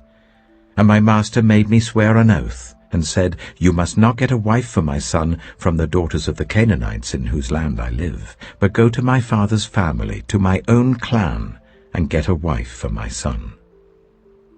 Then I asked my master, "What if the woman will not come back with me?" He replied, "The Lord before whom I have walked faithfully will send his angel with you and make your journey a success, so that you can get a wife for my son, from my own clan and from my father's family. You will be released from my oath if, when you go to my clan, they refuse to give her to you. Then you will be released from my oath." When I came to the spring today, I said, "Lord, God of my master Abraham, if you will, please grant success to the journey on which I have come. See, I am standing beside this spring. If a young woman comes out to draw water, and I say to her, 'Please let me drink a little water from your jar,' and if she says to me, 'Drink, and I'll draw water for your camels too,' let her be the one the Lord has chosen for my master's son." Before I finished praying in my heart, Rebekah came out with her jar on her shoulder. She went down to the spring and drew water, and I said to her, "Please give me a drink." She quickly lowered her jar from her shoulder and said, "Drink, and I'll water your camels too." So I drank, and she watered the camels also. I asked her, "Whose daughter are you?" She said, "The daughter of Bethuel, son of Nahor, whom Milcah bore to him." Then I put the ring in her nose and the bracelets on her arms, and I bowed down and worshipped the Lord. I praised the Lord, the God of my master Abraham, who had led me on the right road to get the granddaughter of my master's brother for his son. Now, if you will show kindness and faithfulness to my master, tell me. And if not, tell me, so I may know which way to turn." Laban and Bethuel answered, "This is from the Lord. We can say nothing to you one way or the other. Here is Rebekah. Take her and go, and let her become the wife of your master's son, as the Lord has directed." When Abraham's servant heard what they said, he bowed down to the ground before the Lord. Then the servant brought out gold and silver jewelry and articles of clothing and gave them to Rebekah. He also gave costly gifts to her brother and to her mother. Then he and the men who were with him ate and drank and spent the night there. When they got up the next morning, he said, "Send me on my way to my master." But her brother and her mother replied, "Let the young woman remain with us 10 days or so, then you may go." But he said to them, "Do not detain me, now that the Lord has granted success to my journey. Send me on my way so I may go to my master." Then they said, "Let's call the young woman and ask her about it." So they called Rebekah and asked her, "Will you go with this man?" "I will go," she said. So they sent their sister Rebekah on her way, along with her nurse and Abraham's servant and his men. And they blessed Rebekah and said to her, "Our sister, may you increase to thousands upon thousands. May your offspring possess the cities of their enemies." Then Rebekah and her attendants got ready and mounted the camels and went back with the man. So the servant took Rebekah and left. Now Isaac had come from Beer-lahai-roi, for he was living in the Negev. He went out to the field one evening to meditate. And as he looked up, he saw camels approaching. Rebekah also looked up and saw Isaac. She got down from her camel and asked the servant, "Who is that man in the field coming to meet us?" "He is my master," the servant answered. So she took her veil and covered herself. Then the servant told Isaac all he had done. Isaac brought her into the tent of his mother Sarah, and he married Rebekah. So she became his wife, and he loved her. And Isaac was comforted after his mother's death. Genesis chapter 25. Abraham had taken another wife, whose name was Keturah. She bore him Zimran, Jokshan, Medan, Midian, Ishbak, and Shua. Jokshan was the father of Sheba and Dedan. The descendants of Dedan were the Ashurites and Letoshites and the Lumites. The sons of Midian were Ephah, Hanok, Abida, and Eldaah. All these were descendants of Keturah. Abraham left everything he owned to Isaac. But while he was still living, he gave gifts to the sons of his concubines and sent them away from his son Isaac to the land of the east. Abraham lived 175 years. Then Abraham breathed his last and died at a good old age, an old man and full of years, and he was gathered to his people. His sons Isaac and Ishmael buried him in the cave of Machpelah, near Mamre, in the field of Ephron, son of Zohar the Hittite, the field Abraham had bought from the Hittites. There Abraham was buried with his wife Sarah. After Abraham's death, God blessed his son Isaac, who then lived near Beer Lahai-roi. This is the account of the family line of Abraham's son Ishmael, whom Sarah's slave Hagar the Egyptian bore to Abraham. These are the names of the sons of Ishmael, listed in the order of their birth. Nebaioth, the firstborn of Ishmael, Kedah, Adbeel, Mibsam, Mishma, Duma, Massa, Hadad, Tema, Jitor, Nephish, and Kedema. These were the sons of Ishmael, and these are the names of the 12 tribal rulers according to their settlements and camps. Ishmael lived 137 years. He breathed his last and died, and he was gathered to his people. His descendants settled in the area from Havilah to Shur, near the eastern border of Egypt as you go towards Ashur. And they lived in hostility toward all the tribes related to them. This is the account of the family line of Abraham's son Isaac. Abraham became the father of Isaac, and Isaac was 40 years old when he married Rebekah, daughter of Bethuel the Aramean from Paddan Aram, and sister of Laban the Aramean. Isaac prayed to the Lord on behalf of his wife because she was childless. The Lord answered his prayer, and his wife Rebekah became pregnant. The babies jostled each other within her, and she said, "Why is this happening to me?" So she went to inquire of the Lord. The Lord said to her, "2 nations are in your womb, and 2 peoples from within you will be separated. 1 people will be stronger than the other, and the older will serve the younger." When the time came for her to give birth, there were twin boys in her womb. The first to come out was red, and his whole body was like a hairy garment, so they named him Esau. After this his brother came out, with his hand grasping Esau's heel, so he was named Jacob. Isaac was 60 years old when Rebekah gave birth to them. The boys grew up, and Esau became a skillful hunter, a man of the open country, while Jacob was content to stay at home among the tents. Isaac, who had a taste for wild game, loved Esau, but Rebekah loved Jacob. Once, when Jacob was cooking some stew, Esau came in from the open country, famished. He said to Jacob, "Quick, let me have some of that red stew. I'm famished." That is why he was also called Edom. Jacob replied, "First sell me your birthright." "Look, I am about to die," Esau said. "What good is the birthright to me?" But Jacob said, "Swear to me first." So he swore an oath to him, selling his birthright to Jacob. Then Jacob gave Esau some bread and some lentil stew. He ate and drank, and then got up and left. So Esau despised his birthright.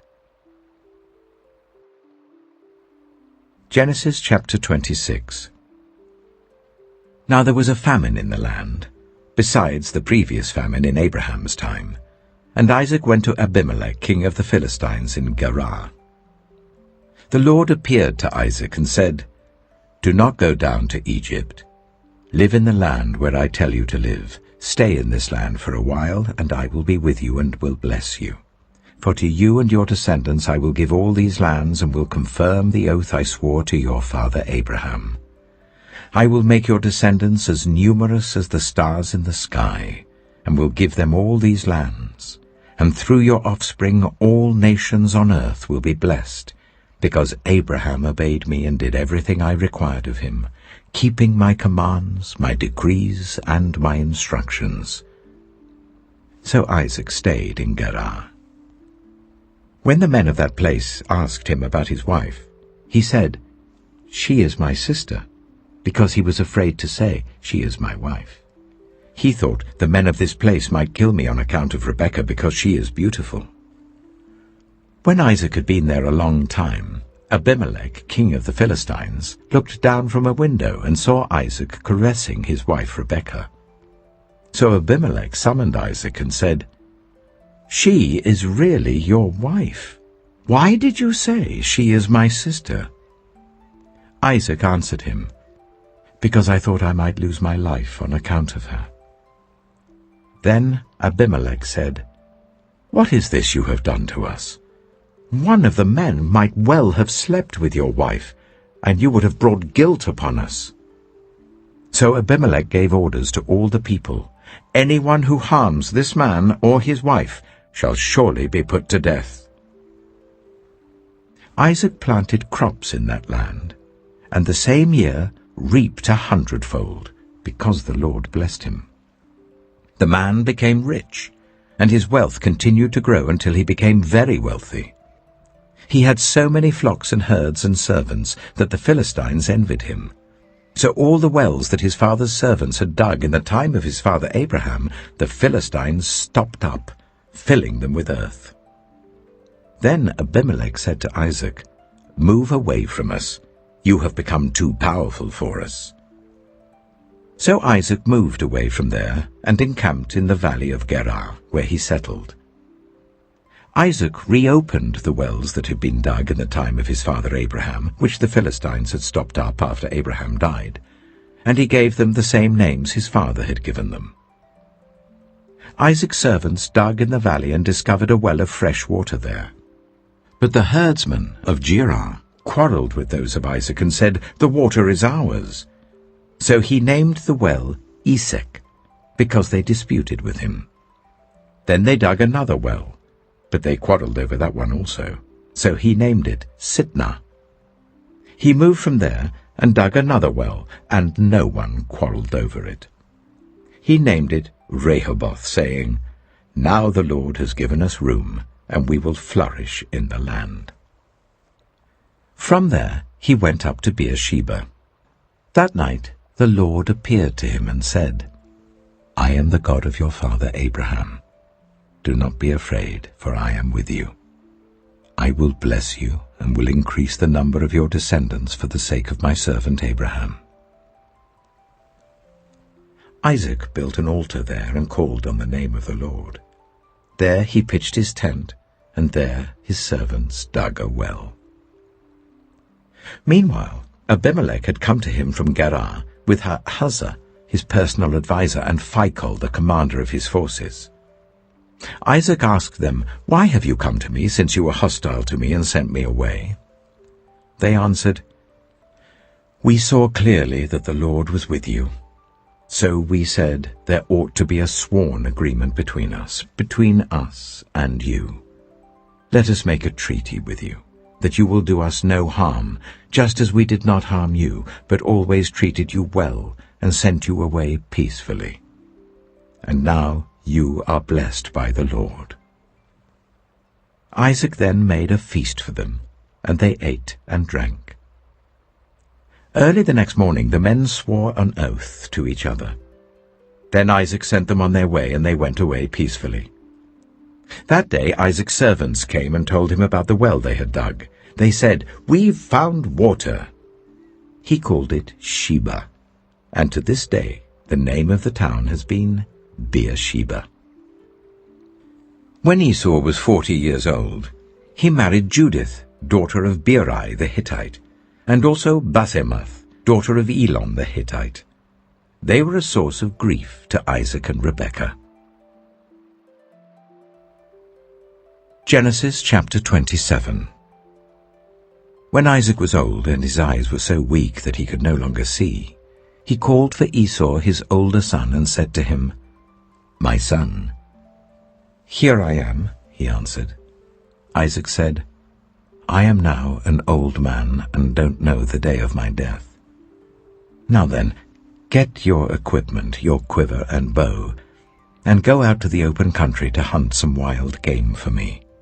Prepare me the kind of tasty food I like, and bring it to me to eat, so that I may give you my blessing before I die." Now Rebekah was listening as Isaac spoke to his son Esau. When Esau left for the open country to hunt game and bring it back, Rebekah said to her son Jacob, "Look, I overheard your father say to your brother Esau, 'Bring me some game and prepare me some tasty food to eat, so that I may give you my blessing in the presence of the Lord before I die.' Now, my son, listen carefully and do what I tell you. Go out to the flock and bring me 2 choice young goats, so I can prepare some tasty food for your father, just the way he likes it. Then take it to your father to eat, so that he may give you his blessing before he dies." Jacob said to Rebekah his mother, "But my brother Esau is a hairy man, while I have smooth skin. What if my father touches me? I would appear to be tricking him, and would bring down a curse on myself rather than a blessing." His mother said to him, "My son, let the curse fall on me. Just do what I say. Go and get them for me." So he went and got them and brought them to his mother, and she prepared some tasty food just the way his father liked it. Then Rebekah took the best clothes of Esau, her older son, which she had in the house, and put them on her younger son Jacob. She also covered his hands and the smooth part of his neck with the goat skins. Then she handed to her son Jacob the tasty food and the bread she had made. He went to his father and said, "My father?" "Yes, my son," he answered. "Who is it?" Jacob said to his father, "I am Esau, your firstborn. I have done as you told me. Please sit up and eat some of my game, so that you may give me your blessing." Isaac asked his son, "How did you find it so quickly, my son?" "The Lord your God gave me success," he replied. Then Isaac said to Jacob, "Come near so I can touch you, my son, to know whether you really are my son Esau or not." Jacob went close to his father Isaac, who touched him and said, "The voice is the voice of Jacob, but the hands are the hands of Esau." He did not recognize him, for his hands were hairy like those of his brother Esau, so he proceeded to bless him. "Are you really my son Esau?" he asked. "I am," he replied. Then he said, "My son, bring me some of your game to eat, so that I may give you my blessing." Jacob brought it to him, and he ate, and he brought some wine, and he drank. Then his father Isaac said to him, "Come here, my son, and kiss me." So he went to him and kissed him. When Isaac caught the smell of his clothes, he blessed him and said, "Ah, the smell of my son is like the smell of a field that the Lord has blessed. May God give you heaven's dew and earth's richness, an abundance of grain and new wine. May nations serve you and peoples bow down to you. Be lord over your brothers, and may the sons of your mother bow down to you. May those who curse you be cursed, and those who bless you be blessed." After Isaac finished blessing him, and Jacob had scarcely left his father's presence, his brother Esau came in from hunting. He too prepared some tasty food and brought it to his father. Then he said to him, "My father, please sit up and eat some of my game, so that you may give me your blessing." His father Isaac asked him, "Who are you?" "I am your son," he answered, "your firstborn, Esau." Isaac trembled violently and said, "Who was it, then, that hunted game and brought it to me? I ate it just before you came, and I blessed him, and indeed he will be blessed."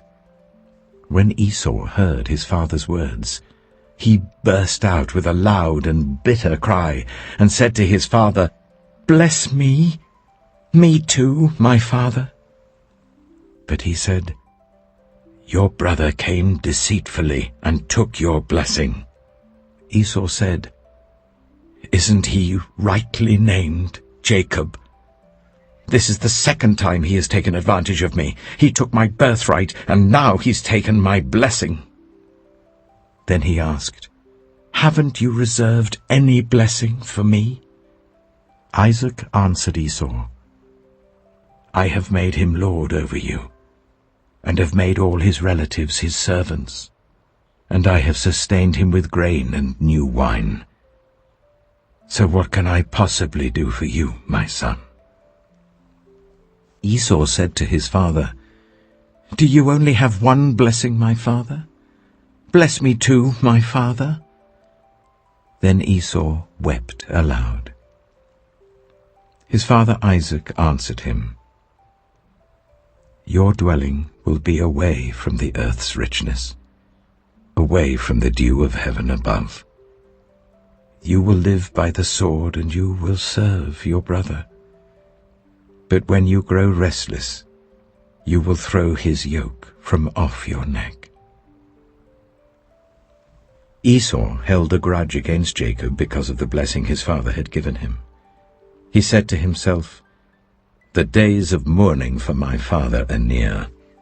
Then I will kill my brother Jacob." When Rebekah was told what her older son Esau had said, she sent for her younger son Jacob and said to him, "Your brother Esau is planning to avenge himself by killing you. Now then, my son, do what I say. Flee at once to my brother Laban in Haran. Stay with him for a while until your brother's fury subsides. When your brother is no longer angry with you and forgets what you did to him, I'll send word for you to come back from there. Why should I lose both of you in one day?" Then Rebekah said to Isaac, "I'm disgusted with living because of these Hittite women. If Jacob takes a wife from among the women of this land, from Hittite women like these, my life will not be worth living." Genesis chapter 28. So Isaac called for Jacob and blessed him. Then he commanded him, "Do not marry a Canaanite woman. Go at once to Paddan Aram, to the house of your mother's father Bethuel. Take a wife for yourself there from among the daughters of Laban, your mother's brother. May God Almighty bless you and make you fruitful and increase your numbers, until you become a community of peoples. May he give you and your descendants the blessing given to Abraham, so that you may take possession of the land where you now reside as a foreigner, the land God gave to Abraham." Then Isaac sent Jacob on his way, and he went to Paddan Aram, to Laban son of Bethuel the Aramean, the brother of Rebekah, who was the mother of Jacob and Esau. Now Esau learned that Isaac had blessed Jacob and had sent him to Paddan Aram to take a wife from there, and that when he blessed him he commanded him, "Do not marry a Canaanite woman," and that Jacob had obeyed his father and mother and had gone to Paddan Aram. Esau then realized how displeasing the Canaanite women were to his father Isaac. So he went to Ishmael and married Mahalath, the sister of Nebaioth, and daughter of Ishmael, son of Abraham, in addition to the wives he already had. Jacob left Beersheba and set out for Haran. When he reached a certain place, he stopped for the night because the sun had set. Taking one of the stones there, he put it under his head and lay down to sleep. He had a dream. in which he saw a stairway resting on the earth with its top reaching to heaven, and the angels of God were ascending and descending on it. There above it stood the Lord, and he said, I am the Lord, the God of your father Abraham and the God of Isaac. I will give you and your descendants the land on which you are lying. Your descendants will be like the dust of the earth, and you will spread out to the west and to the east, to the north and to the south. All peoples on earth will be blessed through you and your offspring. I am with you and will watch over you wherever you go, and I will bring you back to this land. I will not leave you until I have done what I have promised you. When Jacob awoke from his sleep, he thought, Surely the Lord is in this place, and I was not aware of it. He was afraid and said, How awesome is this place! This is none other than the house of God. This is the gate of heaven. Early the next morning, Jacob took the stone he had placed under his head and set it up as a pillar and poured oil on top of it. He called that place Bethel, though the city used to be called Luz. Then Jacob made a vow, saying, If God will be with me and will watch over me on this journey I am taking, and will give me food to eat and clothes to wear, so that I return safely to my father's household, then the Lord will be my God.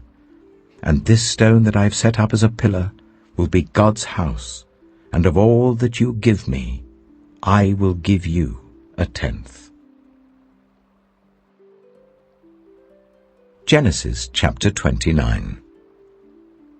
Then Jacob continued on his journey and came to the land of the eastern peoples. There he saw a well in the open country with 3 flocks of sheep lying near it, because the flocks were watered from that well. The stone over the mouth of the well was large.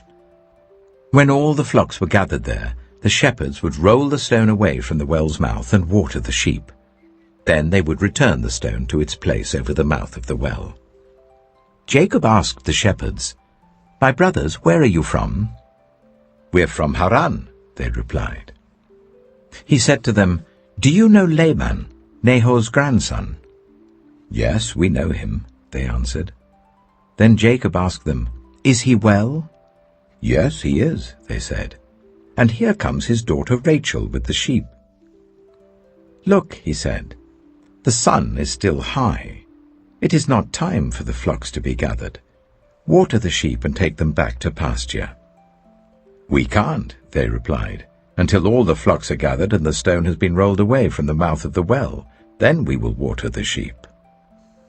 While he was still talking with them, Rachel came with her father's sheep, for she was a shepherd. When Jacob saw Rachel, daughter of his uncle Laban, and Laban's sheep, he went over and rolled the stone away from the mouth of the well and watered his uncle's sheep. Then Jacob kissed Rachel and began to weep aloud. He had told Rachel that he was a relative of her father and a son of Rebekah. So she ran and told her father. As soon as Laban heard the news about Jacob, his sister's son, he hurried to meet him. He embraced him and kissed him and brought him to his home. And there Jacob told him all these things. Then Laban said to him, You are my own flesh and blood. After Jacob had stayed with him for a whole month, Laban said to him, Just because you're a relative of mine, should you work for me for nothing? Tell me what your wages should be. Now Laban had 2 daughters. The name of the older was Leah, and the name of the younger was Rachel.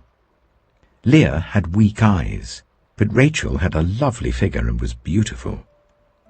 Jacob was in love with Rachel and said, I'll work for you 7 years in return for your younger daughter Rachel. Laban said, It's better that I give her to you than to some other man. Stay here with me. So Jacob served 7 years to get Rachel, but they seemed like only a few days to him because of his love for her. Then Jacob said to Laban, Give me my wife. My time is completed, and I want to make love to her. So Laban brought together all the people of the place and gave a feast. But when evening came, he took his daughter Leah and brought her to Jacob, and Jacob made love to her. And Laban gave his servant Zilpah to his daughter as her attendant. When morning came, there was Leah. So Jacob said to Laban, "What is this you have done to me? I served you for Rachel, didn't I? Why have you deceived me?" Laban replied, "It is not our custom here to give the younger daughter in marriage before the older one. Finish this daughter's bridal week. Then we will give you the younger one also in return for another 7 years of work." And Jacob did so. He finished the week with Leah, and then Laban gave him his daughter Rachel to be his wife. Laban gave his servant Bilhah to his daughter Rachel as her attendant. Jacob made love to Rachel also, and his love for Rachel was greater than his love for Leah, and he worked for Laban another 7 years. When the Lord saw that Leah was not loved, he enabled her to conceive, but Rachel remained childless. Leah became pregnant and gave birth to a son. She named him Reuben, for she said, "It is because the Lord has seen my misery. Surely my husband will love me now." She conceived again, and when she gave birth to a son, she said, "Because the Lord heard that I am not loved, he gave me this one too." So she named him Simeon. Again she conceived, and when she gave birth to a son, she said, "Now at last my husband will become attached to me, because I have borne him 3 sons." So he was named Levi. She conceived again, and when she gave birth to a son, she said, "This time I will praise the Lord." So she named him Judah. Then she stopped having children. Genesis chapter 30. When Rachel saw that she was not bearing Jacob any children, she became jealous of her sister. So she said to Jacob, "Give me children or I'll die." Jacob became angry with her and said, "Am I in the place of God, who has kept you from having children?" Then she said, "Here is Bilhah, my servant. Sleep with her, so that she can bear children for me, and I too can build a family through her." So she gave him her servant Bilhah as a wife.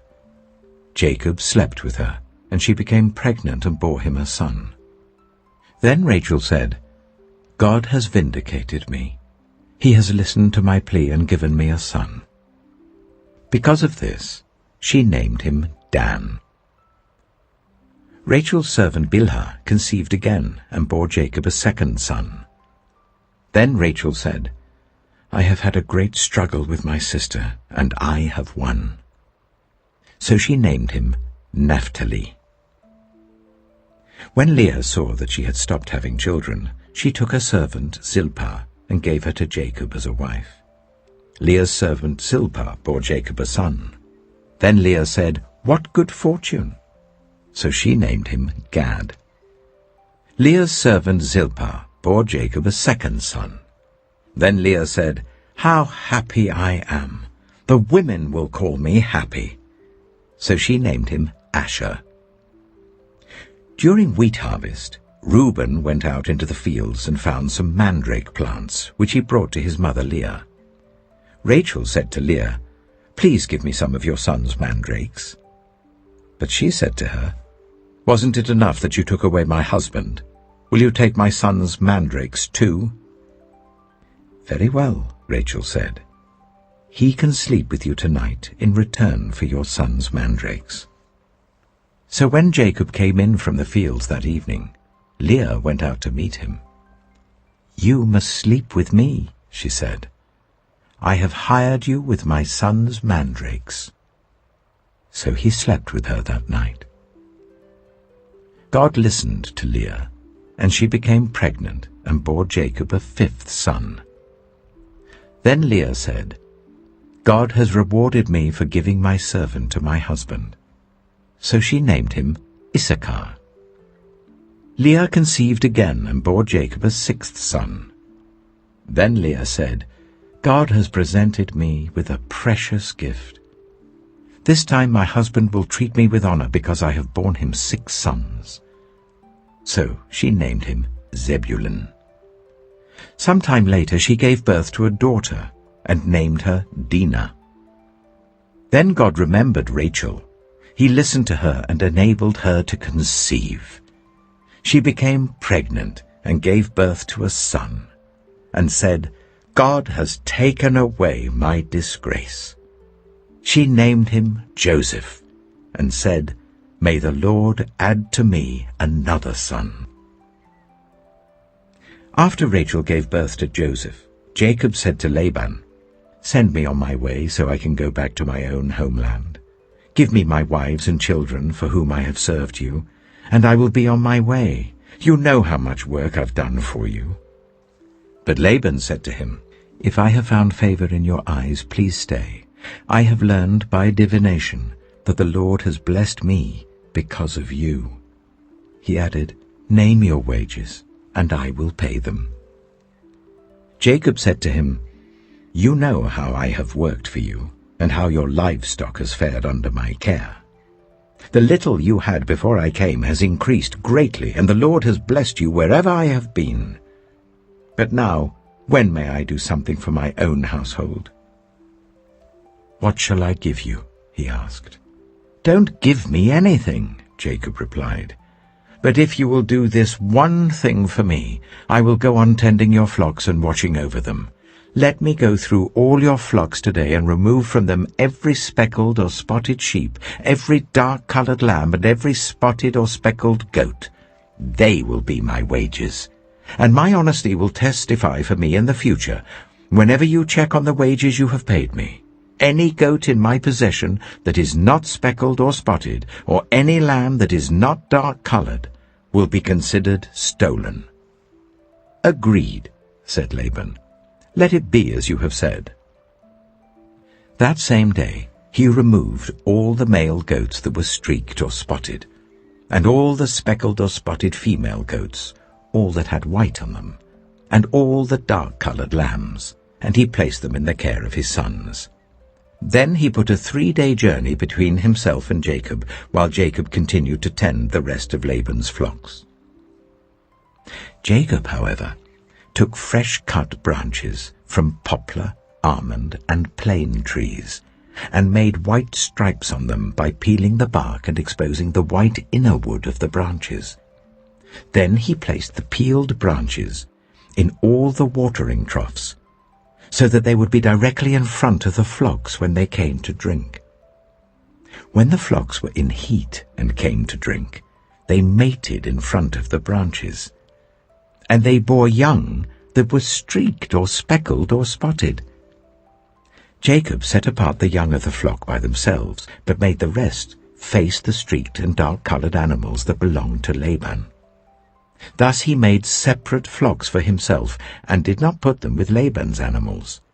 Whenever the stronger females were in heat, Jacob would place the branches in the troughs in front of the animals, so that they would mate near the branches. But if the animals were weak, he would not place them there. So the weak animals went to Laban, and the strong ones went to Jacob.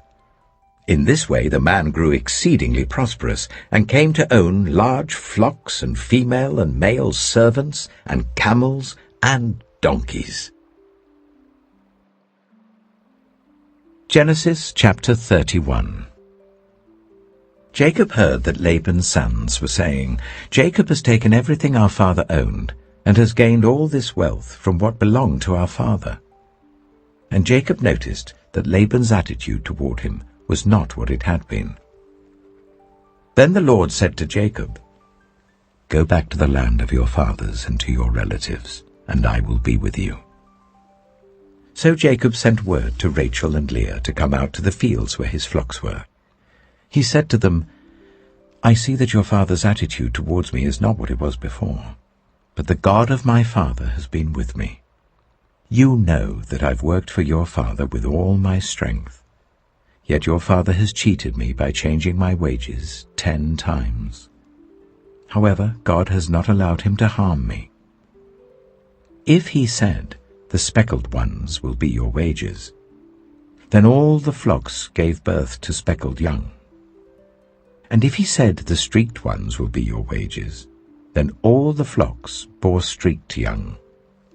So God has taken away your father's livestock and has given them to me. In breeding season I once had a dream, in which I looked up and saw that the male goats mating with the flock were streaked, speckled, or spotted. The angel of God said to me in the dream, "Jacob." I answered, "Here I am." And he said, "Look up and see that all the male goats mating with the flock are streaked, speckled, or spotted, for I have seen all that Laban has been doing to you.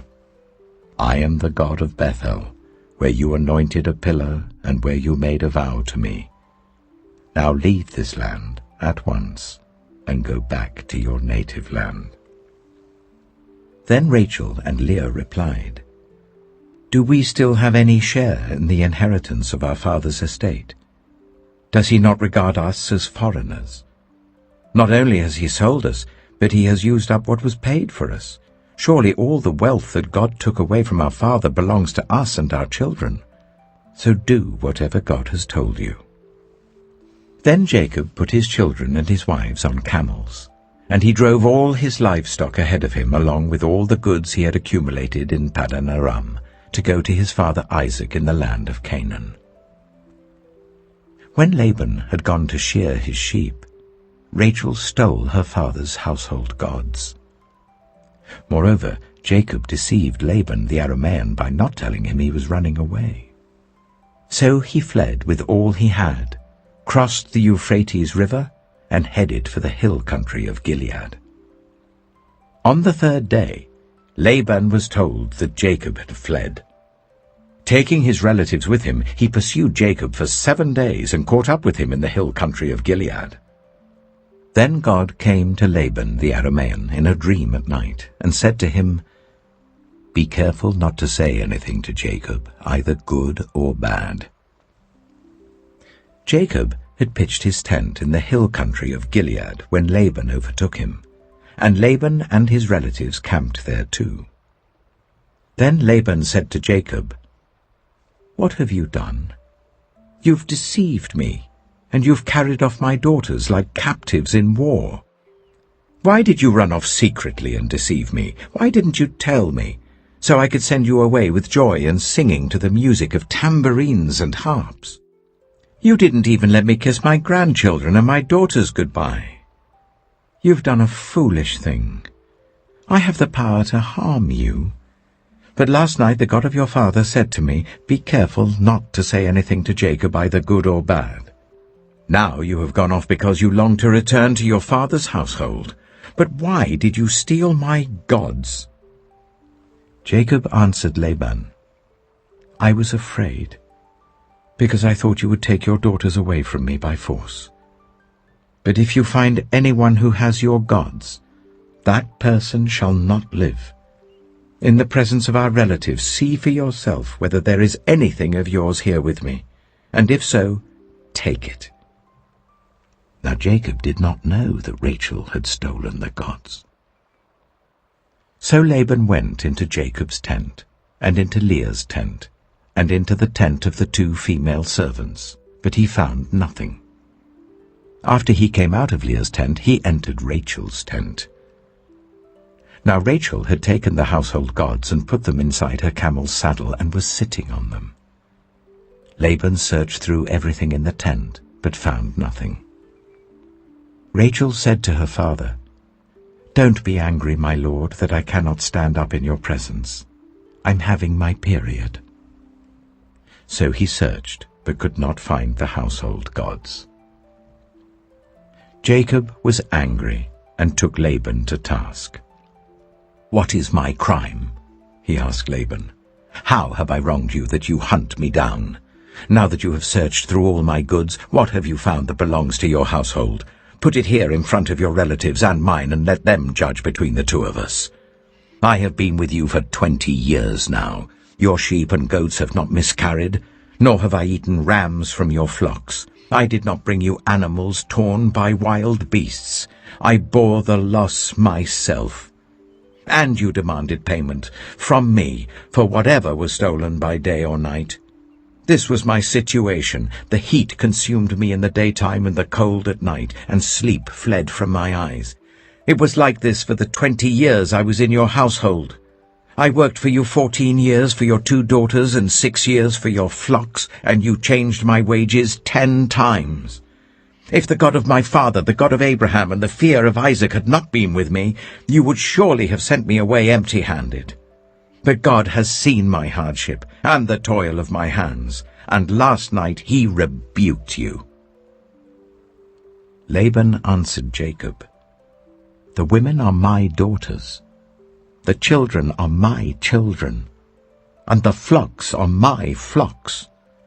All you see is mine. Yet what can I do today about these daughters of mine, or about the children they have borne? Come now, let's make a covenant, you and I, and let it serve as a witness between us." So Jacob took a stone and set it up as a pillar. He said to his relatives, "Gather some stones."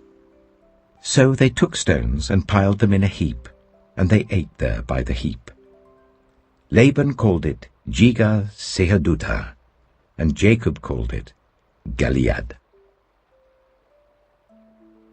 Laban said, "This heap is a witness between you and me today." That is why it was called Gilead. It was also called Mizpah, because he said, "May the Lord keep watch between you and me when we are away from each other. If you ill-treat my daughters, or if you take any wives besides my daughters, even though no one is with us, remember that God is a witness between you and me."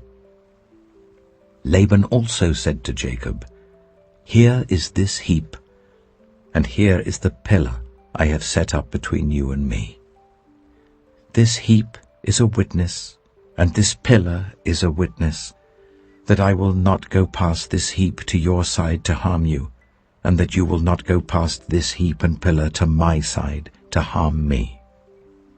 May the God of Abraham and the God of Nahor, the God of their father, judge between us." So Jacob took an oath in the name of the fear of his father Isaac. He offered a sacrifice there in the hill country and invited his relatives to a meal. After they had eaten, they spent the night there. Early the next morning, Laban kissed his grandchildren and his daughters and blessed them. Then he left and returned home. Genesis chapter 32.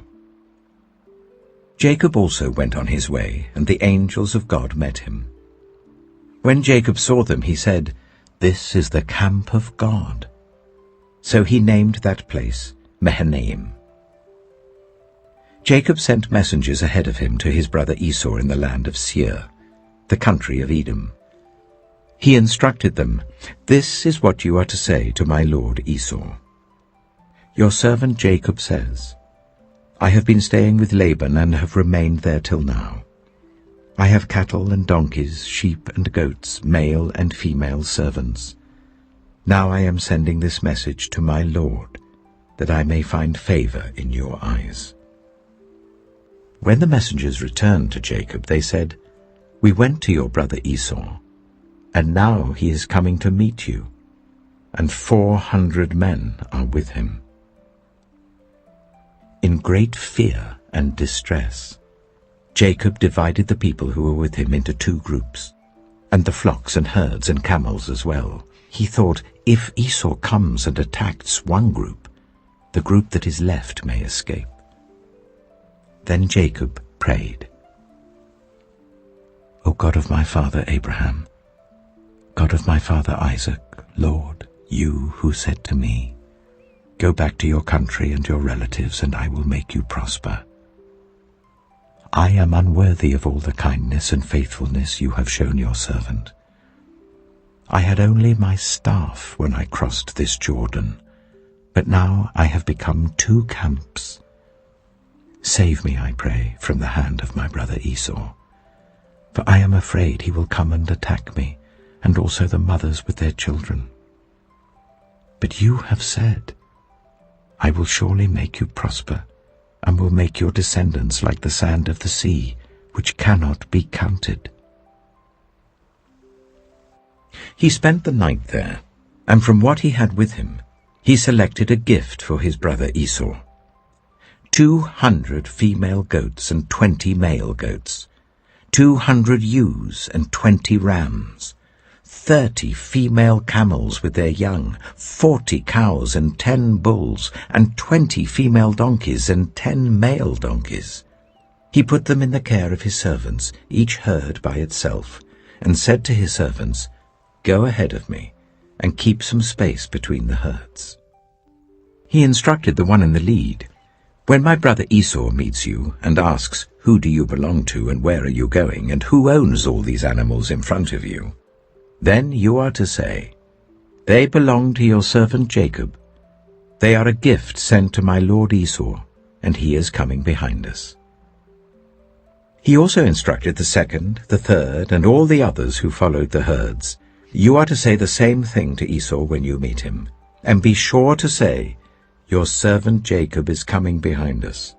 For he thought, "I will pacify him with these gifts I'm sending on ahead. Later, when I see him, perhaps he will receive me." So Jacob's gifts went on ahead of him, but he himself spent the night in the camp. That night Jacob got up and took his 2 wives, his 2 female servants, and his 11 sons, and crossed the ford of the Jabbok. After he had sent them across the stream, he sent over all his possessions. So Jacob was left alone, and a man wrestled with him till daybreak. When the man saw that he could not overpower him, he touched the socket of Jacob's hip, so that his hip was wrenched as he wrestled with the man. Then the man said, "Let me go, for it is daybreak." But Jacob replied, "I will not let you go, unless you bless me." The man asked him, "What is your name?" "Jacob," he answered. Then the man said, "Your name will no longer be Jacob, but Israel, because you have struggled with God and with humans and have overcome." Jacob said, "Please tell me your name." But he replied, "Why do you ask my name?" Then he blessed him there. So Jacob called the place Peniel, saying, "It is because I saw God face to face, and yet my life was spared." The sun rose above him as he passed Peniel, and he was limping because of his hip. Therefore to this day the Israelites do not eat the tendon attached to the socket of the hip, because the socket of Jacob's hip was touched near the tendon. Genesis chapter 33. Jacob looked up, and there was Esau, coming with his 400 men. So he divided the children among Leah, Rachel, and the 2 female servants. He put the female servants and their children in front, Leah and her children next, and Rachel and Joseph in the rear. He himself went on ahead and bowed down to the ground 7 times as he approached his brother. But Esau ran to meet Jacob and embraced him. He threw his arms around his neck and kissed him, and they wept. Then Esau looked up and saw the women and children. "Who are these with you?" he asked. Jacob answered, "They are the children God has graciously given your servant." Then the female servants and their children approached and bowed down. Next Leah and her children came and bowed down. Last of all came Joseph and Rachel, and they too bowed down. Esau asked, "What's the meaning of all these flocks and herds I met?" "To find favor in your eyes, my lord," he said. But Esau said, I already have plenty, my brother. Keep what you have for yourself." "No, please," said Jacob. "If I have found favor in your eyes, accept this gift from me. For to see your face is like seeing the face of God now that you have received me favorably. Please accept the present that was brought to you, for God has been gracious to me, and I have all I need." And because Jacob insisted, Esau accepted it. Then Esau said, "Let us be on our way. I'll accompany you." But Jacob said to him, "My Lord knows that the children are tender, and that I must care for the ewes and cows that are nursing their young. If they are driven hard just one day, all the animals will die. So let my Lord go on ahead of his servant while I move along slowly at the pace of the flocks and herds before me, and the pace of the children, until I come to my Lord in Seir." Esau said, "Then let me leave some of my men with you." "But why do that?" Jacob asked. "Just let me find favor in the eyes of my Lord." So that day Esau started on his way back to Seir. Jacob, however, went to Succoth, where he built a place for himself and made shelters for his livestock. That is why the place is called Succoth. After Jacob came from Paddan Aram, he arrived safely at the city of Shechem in Canaan, and camped within sight of the city. For 100 pieces of silver he bought from the sons of Hamor, the father of Shechem, the plot of ground where he pitched his tent. There he set up an altar, and called it El Elohe Israel. Genesis chapter 34. Now Dinah, the daughter Leah had borne to Jacob, went out to visit the women of the land.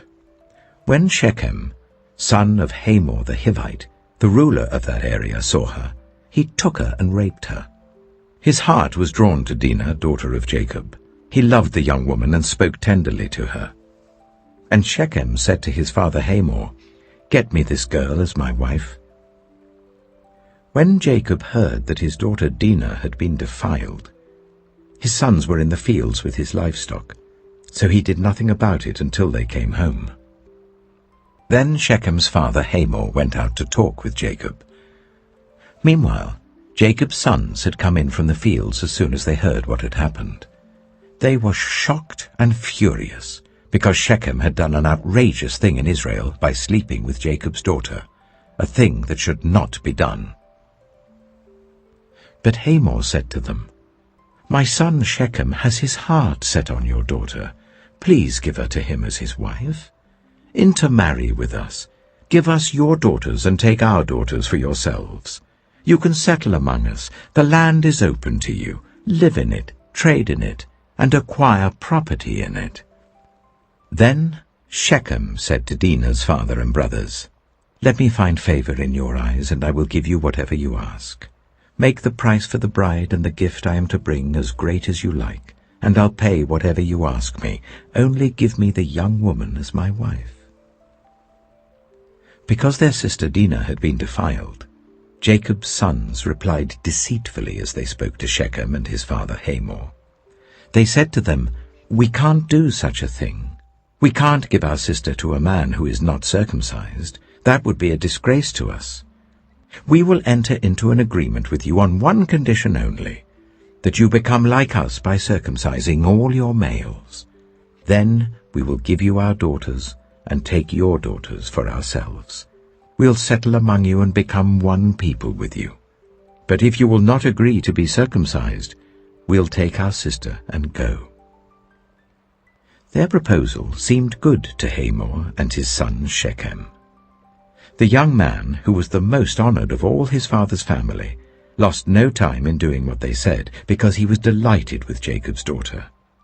So Hamor and his son Shechem went to the gate of their city to speak to the men of their city. "These men are friendly towards us," they said. "Let them live in our land and trade in it. The land has plenty of room for them. We can marry their daughters and they can marry ours. But the men will agree to live with us as one people only on the condition that our males be circumcised, as they themselves are. Won't their livestock, their property, and all their other animals become ours? So let us agree to their terms, and they will settle among us." All the men who went out of the city gate agreed with Hamor and his son Shechem, and every male in the city was circumcised. 3 days later, while all of them were still in pain, 2 of Jacob's sons, Simeon and Levi, Dinah's brothers, took their swords and attacked the unsuspecting city, killing every male. They put Hamor and his son Shechem to the sword and took Dinah from Shechem's house and left.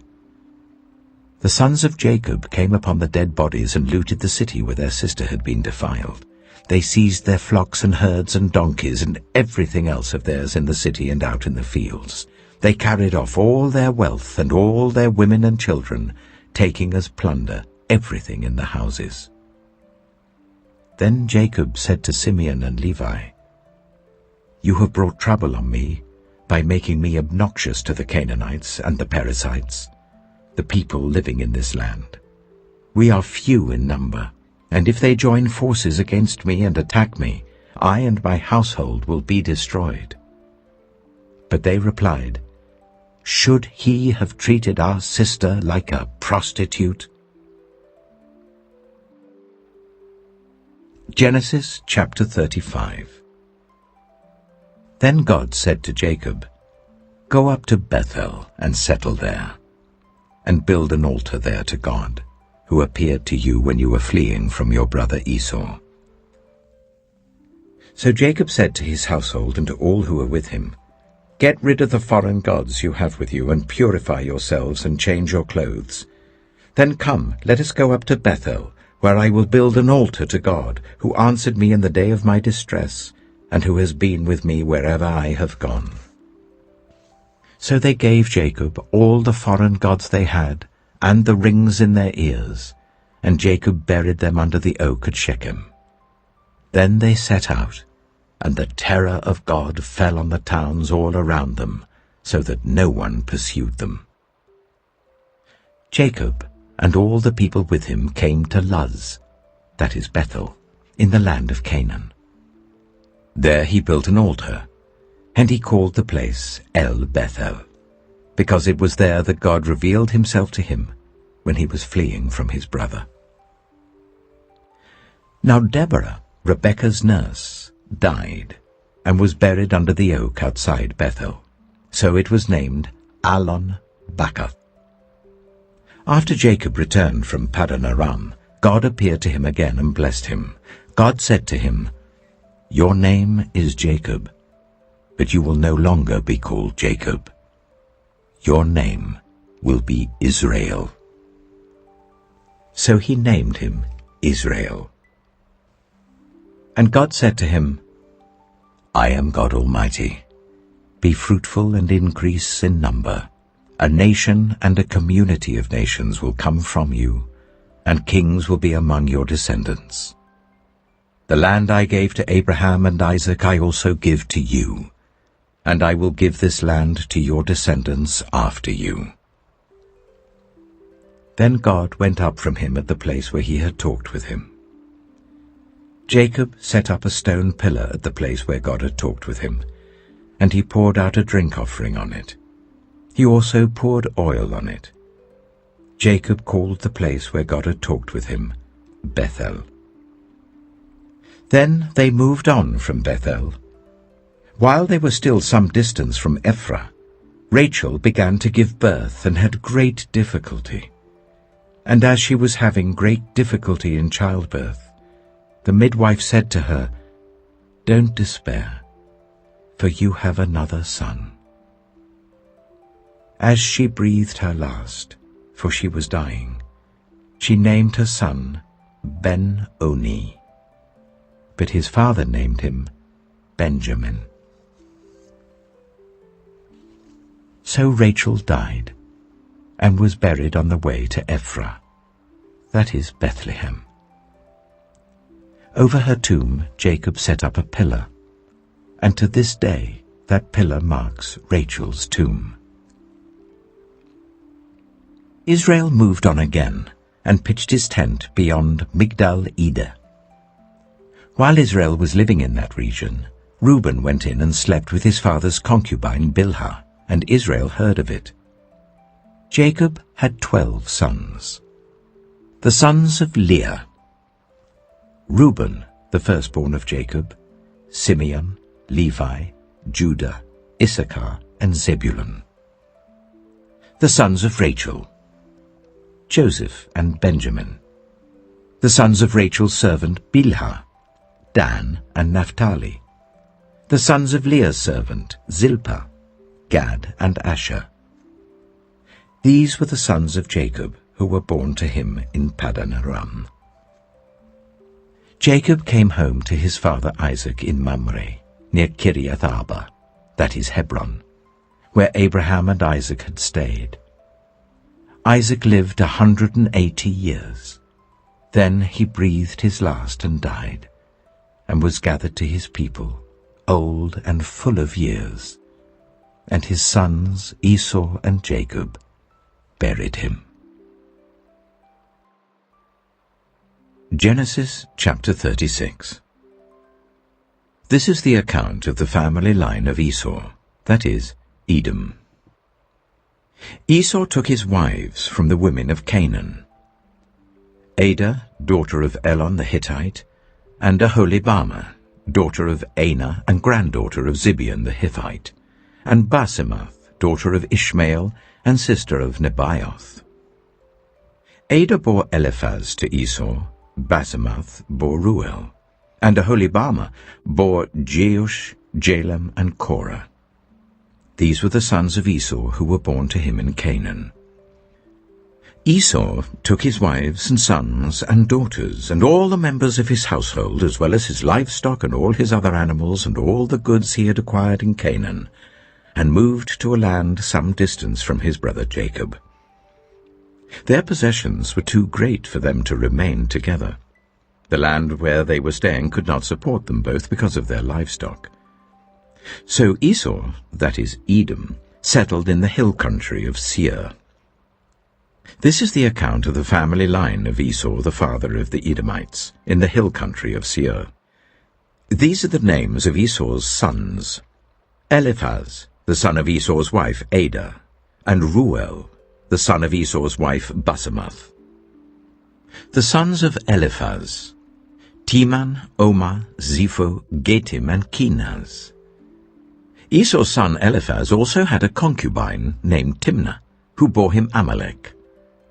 These were grandsons of Esau's wife Adah. The sons of Ruel: Nahath, Zerah, Shammah, and Mitzah. These were grandsons of Esau's wife Basemath. The sons of Esau's wife Aholibamah, daughter of Anah and granddaughter of Zibeon, whom she bore to Esau: Jeush, Jalem, and Korah. These were the chiefs among Esau's descendants.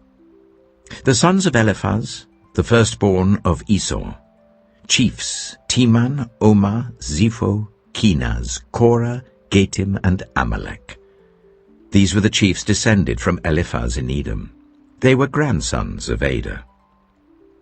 The sons of Esau's son Ruel: chiefs Nahath, Zerah, Shammah, and Mitzah. These were the chiefs descended from Ruel in Edom. They were grandsons of Esau's wife Basemath. The sons of Esau's wife Aholibamah: chiefs Jeush, Jalem, and Korah. These were the chiefs descended from Esau's wife Aholibamah, daughter of Anah. These were the sons of Esau, that is Edom, and these were their chiefs. These were the sons of Seir the Horite, who were living in the region: Lotan, Shobal, Zibeon, Anah, Dishon, Ezer, and Dishan. These sons of Seir in Edom were Horite chiefs. The sons of Lotan: Horai and Homam. Timnah was Lotan's sister. The sons of Shobal: Alvan, Manahath, Ebal, Shapho, and Onam. The sons of Zibeon: Ea and Ana. This is the Ana who discovered the hot springs in the desert while he was grazing the donkeys of his father Zibeon. The children of Ana, Dishon and Aholibama, daughter of Ana. The sons of Dishon, Hemdan, Eshban, Ithran, and Kiran. The sons of Ezer, Bilhan, Zevan, and Achan. The sons of Dishan, Az and Aran. These were the Horite chiefs: Lotan, Shobal, Zibeon, Ana, Dishon, Ezer, and Dishan. These were the Horite chiefs according to their divisions in the land of Seir. These were the kings who reigned in Edom before any Israelite king reigned. Bela, son of Beor, became king of Edom. His city was named Dinhabah. When Bela died, Jobab, son of Zerah from Bozrah, succeeded him as king. When Jobab died, Husham from the land of the Temanites succeeded him as king. When Husham died, Hadad, son of Bedad, who defeated Midian in the country of Moab, succeeded him as king. His city was named Avith.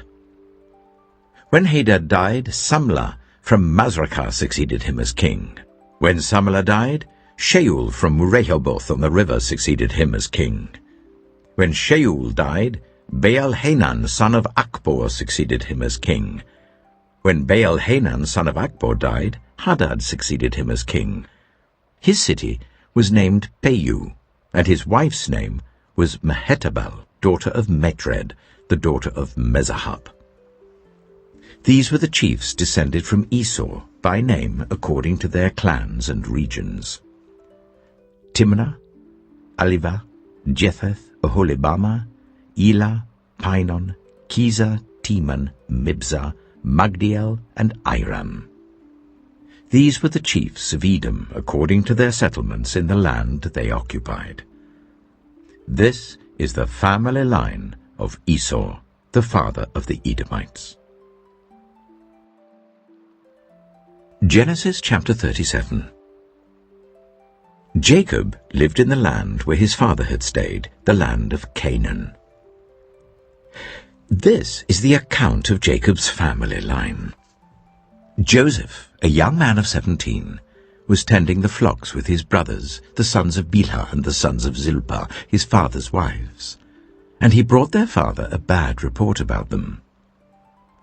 Now Israel loved Joseph more than any of his other sons, because he had been born to him in his old age, and he made an ornate robe for him. When his brothers saw that their father loved him more than any of them, they hated him and could not speak a kind word to him. Joseph had a dream, and when he told it to his brothers, they hated him all the more. He said to them, "Listen to this dream I had. We were binding sheaves of corn out in the field when suddenly my sheaf rose and stood upright, while your sheaves gathered round mine and bowed down to it." His brothers said to him, "Do you intend to reign over us? Will you actually rule us?" And they hated him all the more because of his dream and what he had said. Then he had another dream, and he told it to his brothers. "Listen," he said, "I had another dream, and this time the sun and moon and 11 stars were bowing down to me." When he told his father as well as his brothers, his father rebuked him and said, "What is this dream you had? Will your mother and I and your brothers actually come and bow down to the ground before you?" His brothers were jealous of him, but his father kept the matter in mind. Now his brothers had gone to graze their father's flocks near Shechem, and Israel said to Joseph, "As you know, your brothers are grazing the flocks near Shechem. Come, I'm going to send you to them." "Very well," he replied. So he said to him, "Go and see if all is well with your brothers and with the flocks, and bring word back to me." Then he sent him off from the valley of Hebron.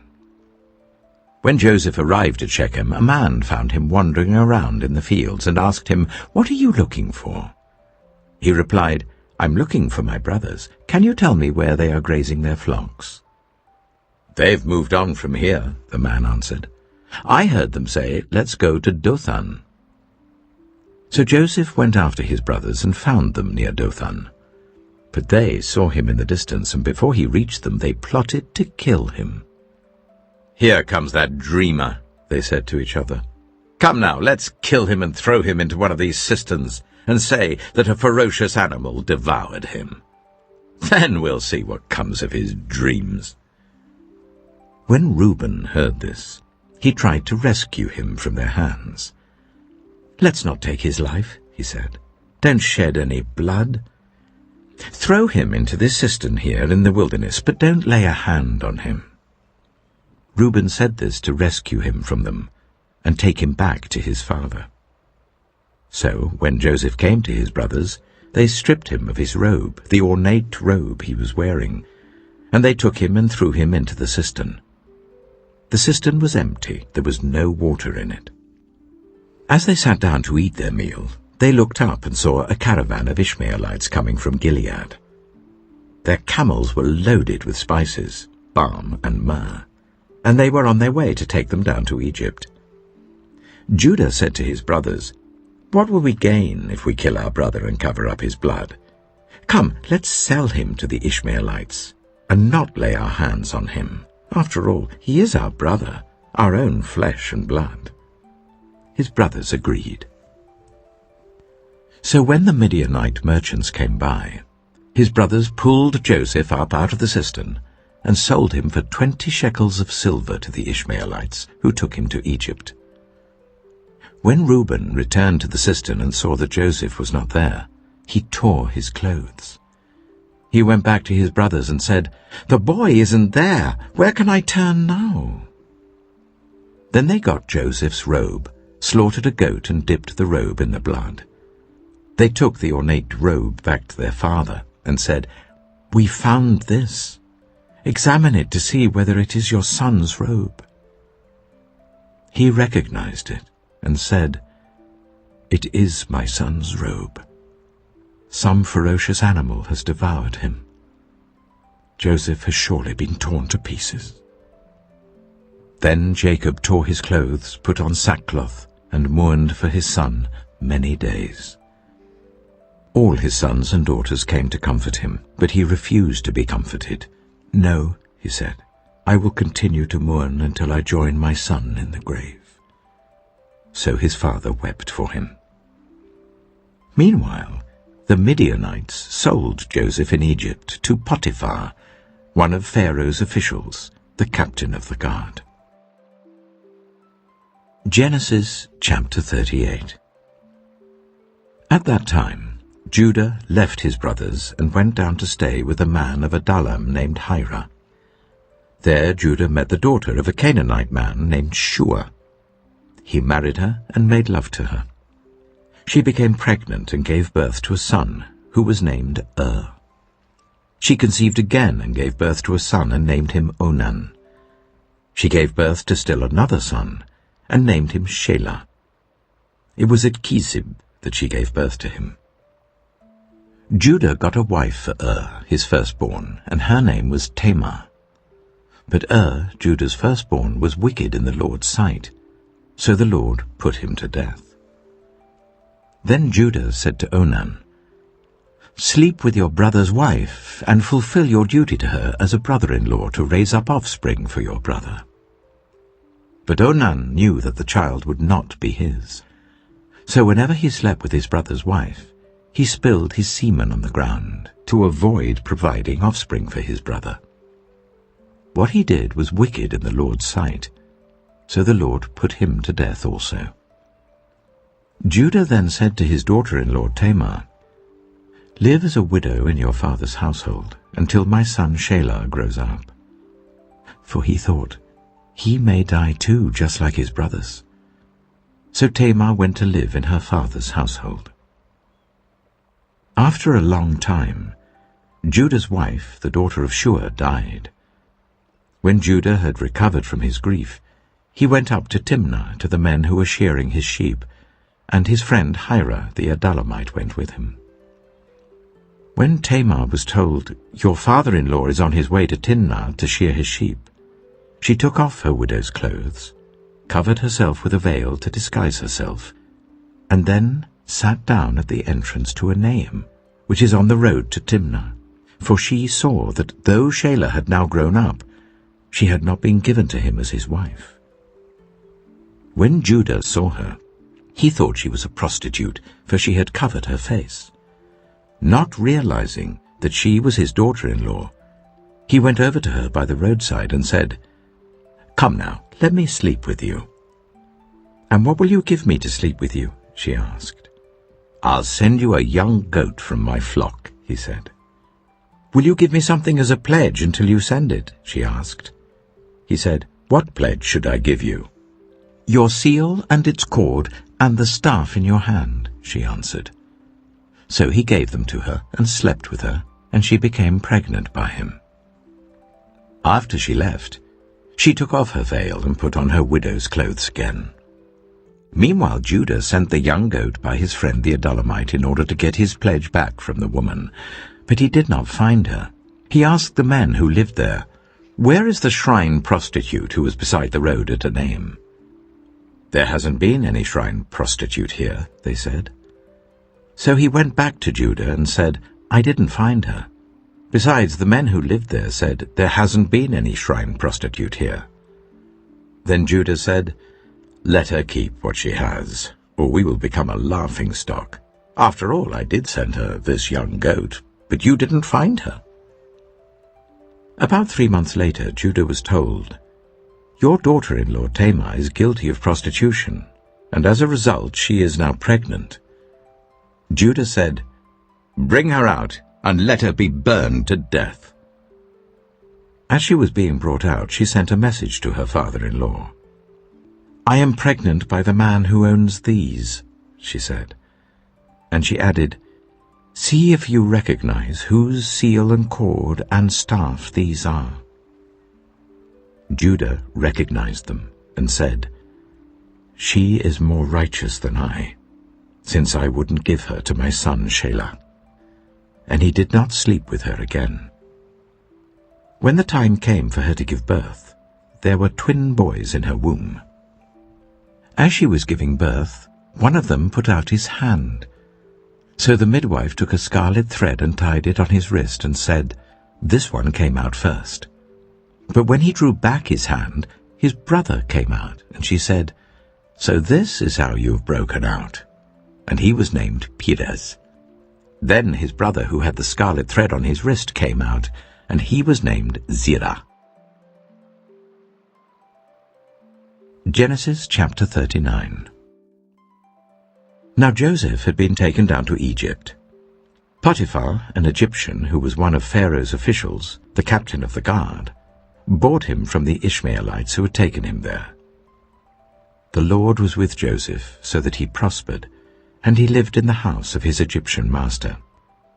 When his master saw that the Lord was with him, and that the Lord gave him success in everything he did, Joseph found favor in his eyes and became his attendant. Potiphar put him in charge of his household, and he entrusted to his care everything he owned. From the time he put him in charge of his household and of all that he owned, the Lord blessed the household of the Egyptian because of Joseph. The blessing of the Lord was on everything Potiphar had, both in the house and in the field. So Potiphar left everything he had in Joseph's care. With Joseph in charge, he did not concern himself with anything except the food he ate. Now Joseph was well built and handsome. And after a while, his master's wife took notice of Joseph and said, "Come to bed with me." But he refused. "With me in charge," he told her, "my master does not concern himself with anything in the house. Everything he owns he has entrusted to my care. No one is greater in this house than I am. My master has withheld nothing from me except you, because you are his wife.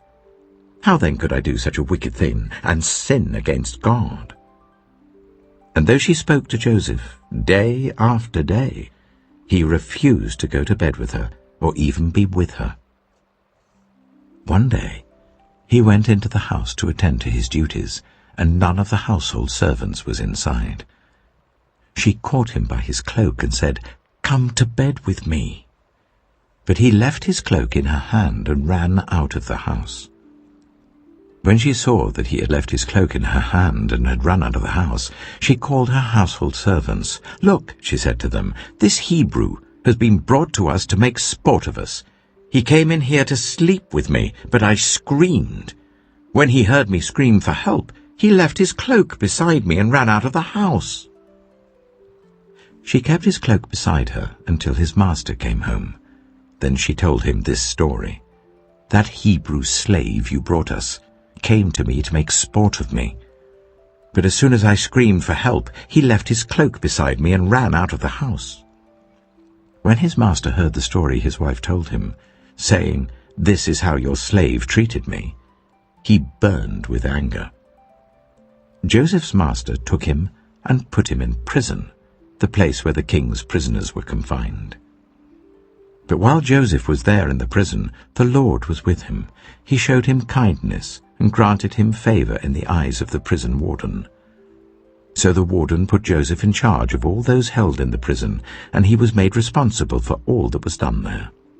The warden paid no attention to anything under Joseph's care, because the Lord was with Joseph and gave him success in whatever he did.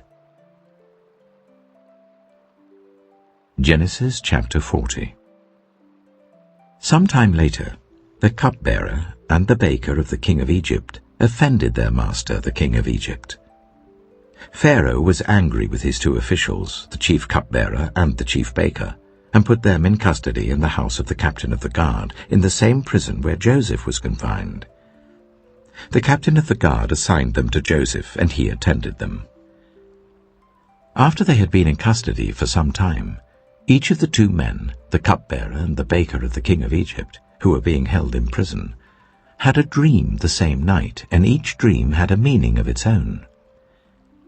When Joseph came to them the next morning, he saw that they were dejected. So he asked Pharaoh's officials who were in custody with him in his master's house, "Why do you look so sad today?" "We both had dreams," they answered, "but there is no one to interpret them." Then Joseph said to them, "Do not interpretations belong to God? Tell me your dreams." So the chief cupbearer told Joseph his dream. He said to him, "In my dream I saw a vine in front of me, and on the vine were 3 branches. As soon as it budded, it blossomed, and its clusters ripened into grapes. Pharaoh's cup was in my hand, and I took the grapes, squeezed them into Pharaoh's cup, and put the cup in his hand." "This is what it means," Joseph said to him. "The 3 branches are 3 days. Within 3 days, Pharaoh will lift up your head and restore you to your position, and you will put Pharaoh's cup in his hand, just as you used to do when you were his cupbearer. But when all goes well with you, remember me and show me kindness. Mention me to Pharaoh and get me out of this prison. I was forcibly carried off from the land of the Hebrews, and even here I've done nothing to deserve being put in a dungeon." When the chief baker saw that Joseph had given a favorable interpretation, he said to Joseph, "I too had a dream. On my head were 3 baskets of bread. In the top basket were all kinds of baked goods for Pharaoh, but the birds were eating them out of the basket on my head." "This is what it means," Joseph said. "The 3 baskets are 3 days. Within 3 days, Pharaoh will lift off your head and impale your body on a pole, and the birds will eat away your flesh." Now the 3rd day was Pharaoh's birthday, and he gave a feast for all his officials. He lifted up the heads of the chief cupbearer and the chief baker in the presence of his officials. He restored the chief cupbearer to his position, so that he once again put the cup into Pharaoh's hand. But he impaled the chief baker, just as Joseph had said to them in his interpretation. The chief cupbearer, however, did not remember Joseph. He forgot him. Genesis chapter 41. When 2 full years had passed, Pharaoh had a dream. He was standing by the Nile, when out of the river there came up 7 cows, sleek and fat, and they grazed among the reeds. After them 7 other cows, ugly and gaunt, came up out of the Nile and stood beside those on the riverbank. And the cows that were ugly and gaunt ate up the 7 sleek, fat cows. Then Pharaoh woke up. He fell asleep again and had a second dream. 7 ears of corn, healthy and good, were growing on a single stalk. After them 7 other ears of corn sprouted, thin and scorched by the east wind. The thin ears of corn swallowed up the 7 healthy, full ears. Then Pharaoh woke up. It had been a dream.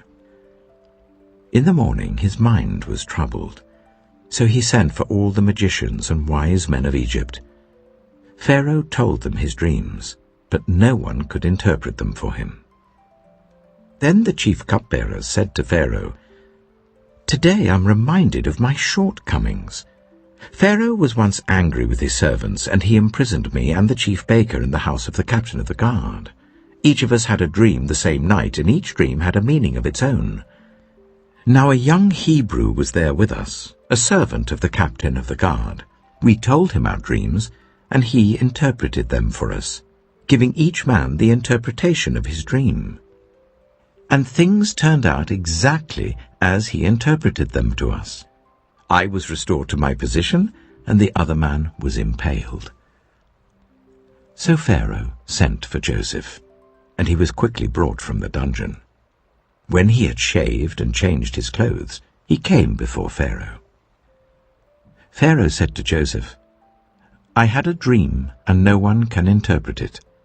But I've heard it said of you that when you hear a dream, you can interpret it." "I cannot do it," Joseph replied to Pharaoh, "but God will give Pharaoh the answer he desires." Then Pharaoh said to Joseph, "In my dream I was standing on the bank of the Nile. When out of the river there came up 7 cows, fat and sleek, and they grazed among the reeds. After them 7 other cows came up, scrawny and very ugly and lean. I had never seen such ugly cows in all the land of Egypt. The lean, ugly cows ate up the 7 fat cows that came up first. But even after they ate them, no one could tell that they had done so. They looked just as ugly as before. Then I woke up. In my dream I saw 7 ears of corn, full and good, growing on a single stalk.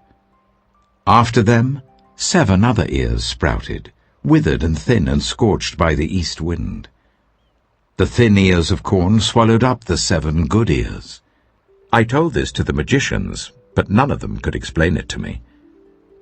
Then Joseph said to Pharaoh, "The dreams of Pharaoh are one and the same. God has revealed to Pharaoh what he is about to do. The 7 good cows are 7 years, and the 7 good ears of corn are 7 years. It is one and the same dream. The 7 lean, ugly cows that came up afterward are 7 years, and so are the 7 worthless ears of corn scorched by the east wind. They are 7 years of famine. It is just as I said to Pharaoh. God has shown Pharaoh what he is about to do. 7 years of great abundance are coming throughout the land of Egypt, but 7 years of famine will follow them. Then all the abundance in Egypt will be forgotten, and the famine will ravage the land. The abundance in the land will not be remembered, because the famine that follows it will be so severe. The reason the dream was given to Pharaoh in 2 forms is that the matter has been firmly decided by God, and God will do it soon. And now let Pharaoh look for a discerning and wise man, and put him in charge of the land of Egypt. Let Pharaoh appoint commissioners over the land to take 1/5 of the harvest of Egypt during the 7 years of abundance. They should collect all the food of these good years that are coming, and store up the grain under the authority of Pharaoh, to be kept in the cities for food.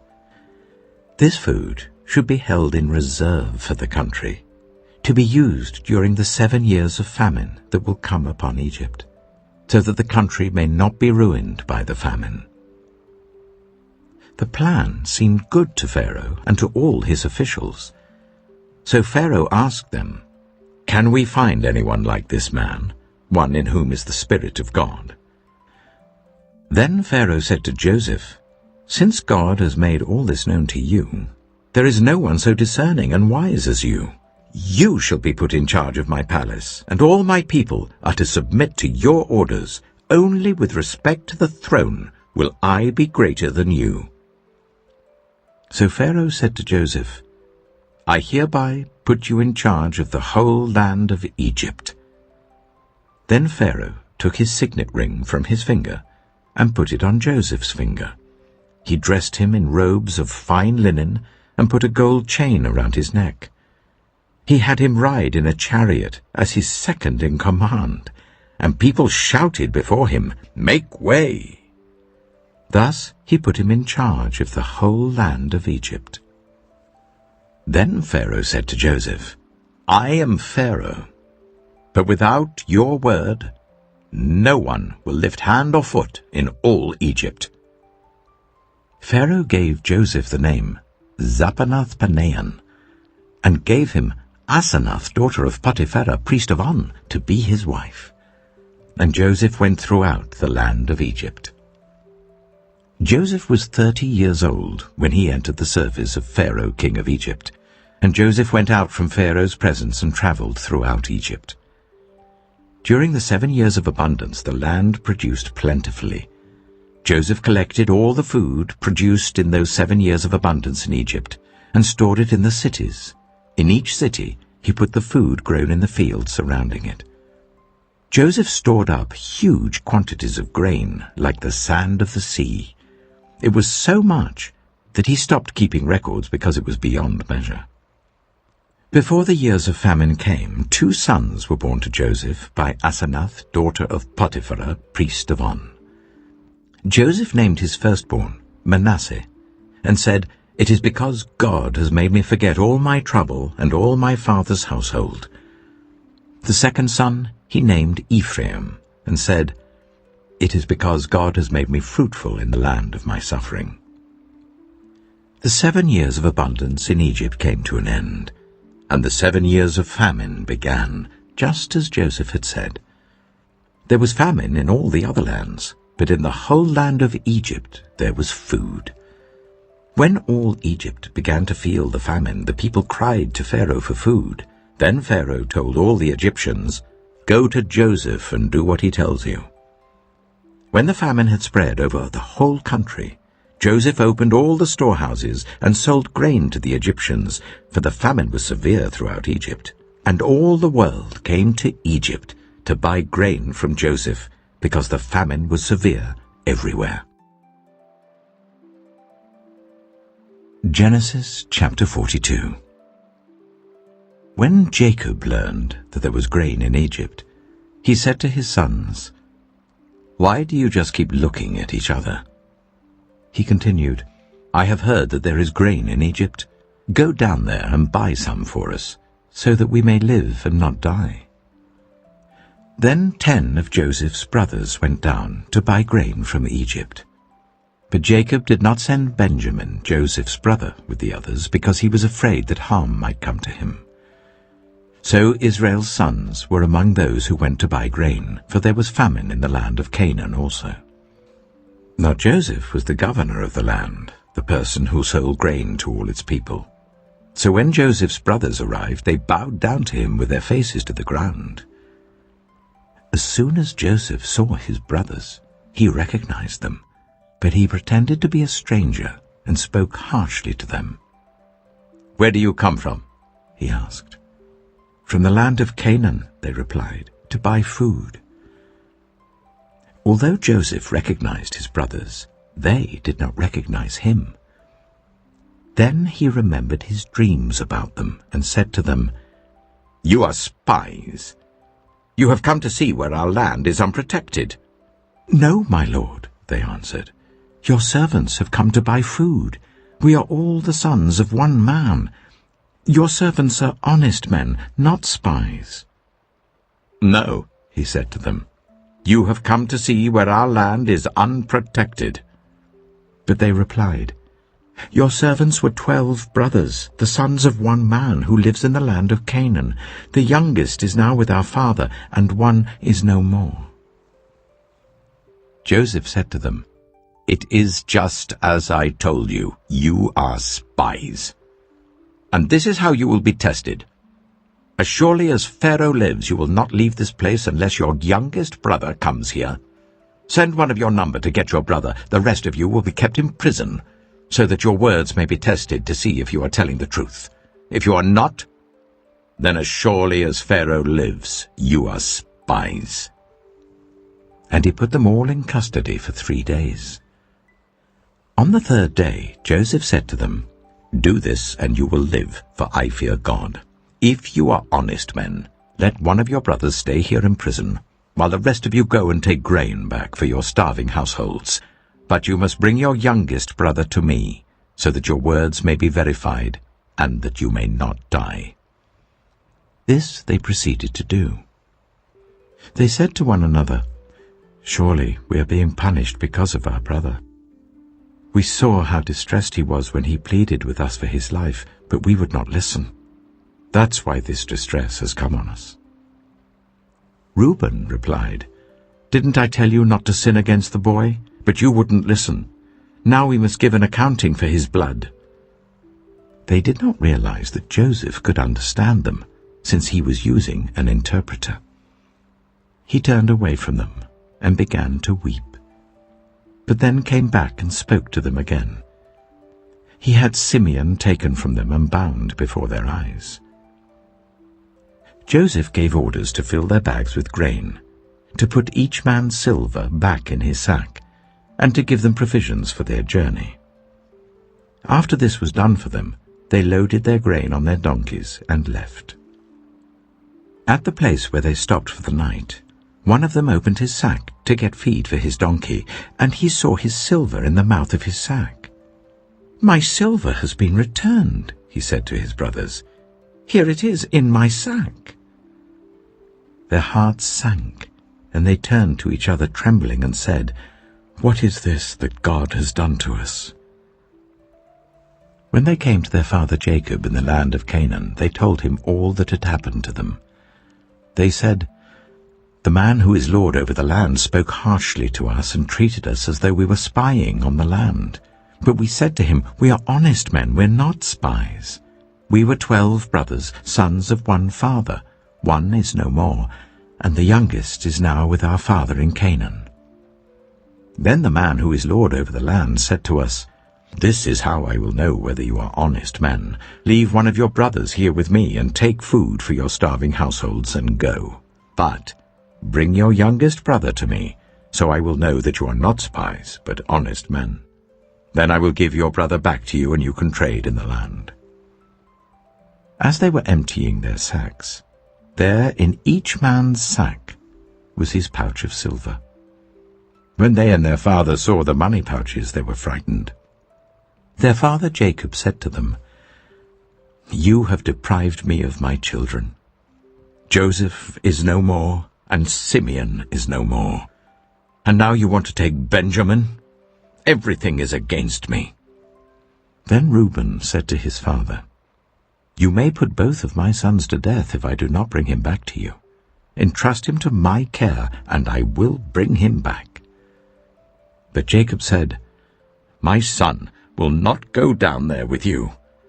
His brother is dead, and he is the only one left. If harm comes to him on the journey you are taking, you will bring my grey head down to the grave in sorrow.'" Genesis chapter 43. Now the famine was still severe in the land. So when they had eaten all the grain they had brought from Egypt, their father said to them, "Go back and buy us a little more food." But Judah said to him, "The man warned us solemnly, 'You will not see my face again unless your brother is with you.' If you will send our brother along with us, we will go down and buy food for you. But if you will not send him, we will not go down, because the man said to us, 'You will not see my face again unless your brother is with you.'" Israel asked, "Why did you bring this trouble on me by telling the man you had another brother?" They replied, The man questioned us closely about ourselves and our family. "Is your father still living?" he asked us. "Do you have another brother?" We simply answered his questions. How were we to know he would say, "Bring your brother down here"? Then Judah said to Israel his father, "Send the boy along with me, and we will go at once, so that we and you and our children may live and not die. I myself will guarantee his safety. You can hold me personally responsible for him. If I do not bring him back to you and set him here before you, I will bear the blame before you all my life. As it is, if we had not delayed, we could have gone and returned twice." Then their father Israel said to them, "If it must be, then do this. Put some of the best products of the land in your bags and take them down to the man as a gift. A little balm and a little honey, some spices and myrrh, some pistachio nuts and almonds. Take double the amount of silver with you, for you must return the silver that was put back into the mouths of your sacks. Perhaps it was a mistake. Take your brother also, and go back to the man at once. And may God Almighty grant you mercy before the man, so that he will let your other brother and Benjamin come back with you. As for me, if I am bereaved, I am bereaved." So the men took the gifts and double the amount of silver, and Benjamin also. They hurried down to Egypt and presented themselves to Joseph.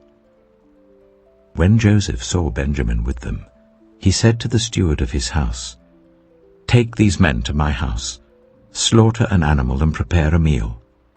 They are to eat with me at noon." The man did as Joseph told him and took the men to Joseph's house. Now the men were frightened when they were taken to his house. They thought, "We were brought here because of the silver that was put back into our sacks the first time. He wants to attack us and overpower us and seize us as slaves and take our donkeys." So they went up to Joseph's steward and spoke to him at the entrance to the house. "We beg your pardon, our lord," they said. "We came down here the first time to buy food, but at the place where we stopped for the night we opened our sacks and each of us found his silver, the exact weight, in the mouth of his sack. So we have brought it back with us. We have also brought additional silver with us to buy food. We don't know who put our silver in our sacks." "It's all right," he said. "Don't be afraid. Your God, the God of your father, has given you treasure in your sacks. I received your silver." Then he brought Simeon out to them. The steward took the men into Joseph's house, gave them water to wash their feet, and provided fodder for their donkeys. They prepared their gifts for Joseph's arrival at noon, because they had heard that they were to eat there.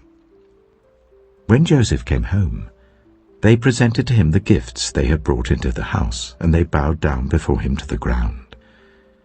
He asked them how they were, and then he said, "How is your aged father you told me about? Is he still living?" They replied, "Your servant our father is still alive and well," and they bowed down, prostrating themselves before him. As he looked about and saw his brother Benjamin, his own mother's son, he asked, "Is this your youngest brother, the one you told me about?" And he said, "God be gracious to you, my son." Deeply moved at the sight of his brother, Joseph hurried out and looked for a place to weep. He went into his private room and wept there. After he had washed his face, he came out and, controlling himself, said, "Serve the food." They served him by himself, the brothers by themselves, and the Egyptians who ate with him by themselves, because Egyptians could not eat with Hebrews, for that is detestable to Egyptians. The men had been seated before him in the order of their ages, from the firstborn to the youngest, and they looked at each other in astonishment. When portions were served to them from Joseph's table, Benjamin's portion was 5 times as much as anyone else's. So they feasted and drank freely with him. Genesis chapter 44. Now Joseph gave these instructions to the steward of his house. Fill the men's sacks with as much food as they can carry, and put each man's silver in the mouth of his sack. Then put my cup, the silver one, in the mouth of the youngest one's sack, along with the silver for his grain. And he did as Joseph said. As morning dawned, the men were sent on their way with their donkeys. They had not gone far from the city when Joseph said to his steward, "Go after those men at once, and when you catch up with them, say to them, 'Why have you repaid good with evil? Isn't this the cup my master drinks from, and also uses for divination? This is a wicked thing you have done.'" When he caught up with them, he repeated these words to them. But they said to him, "Why does my lord say such things? Far be it from your servants to do anything like that.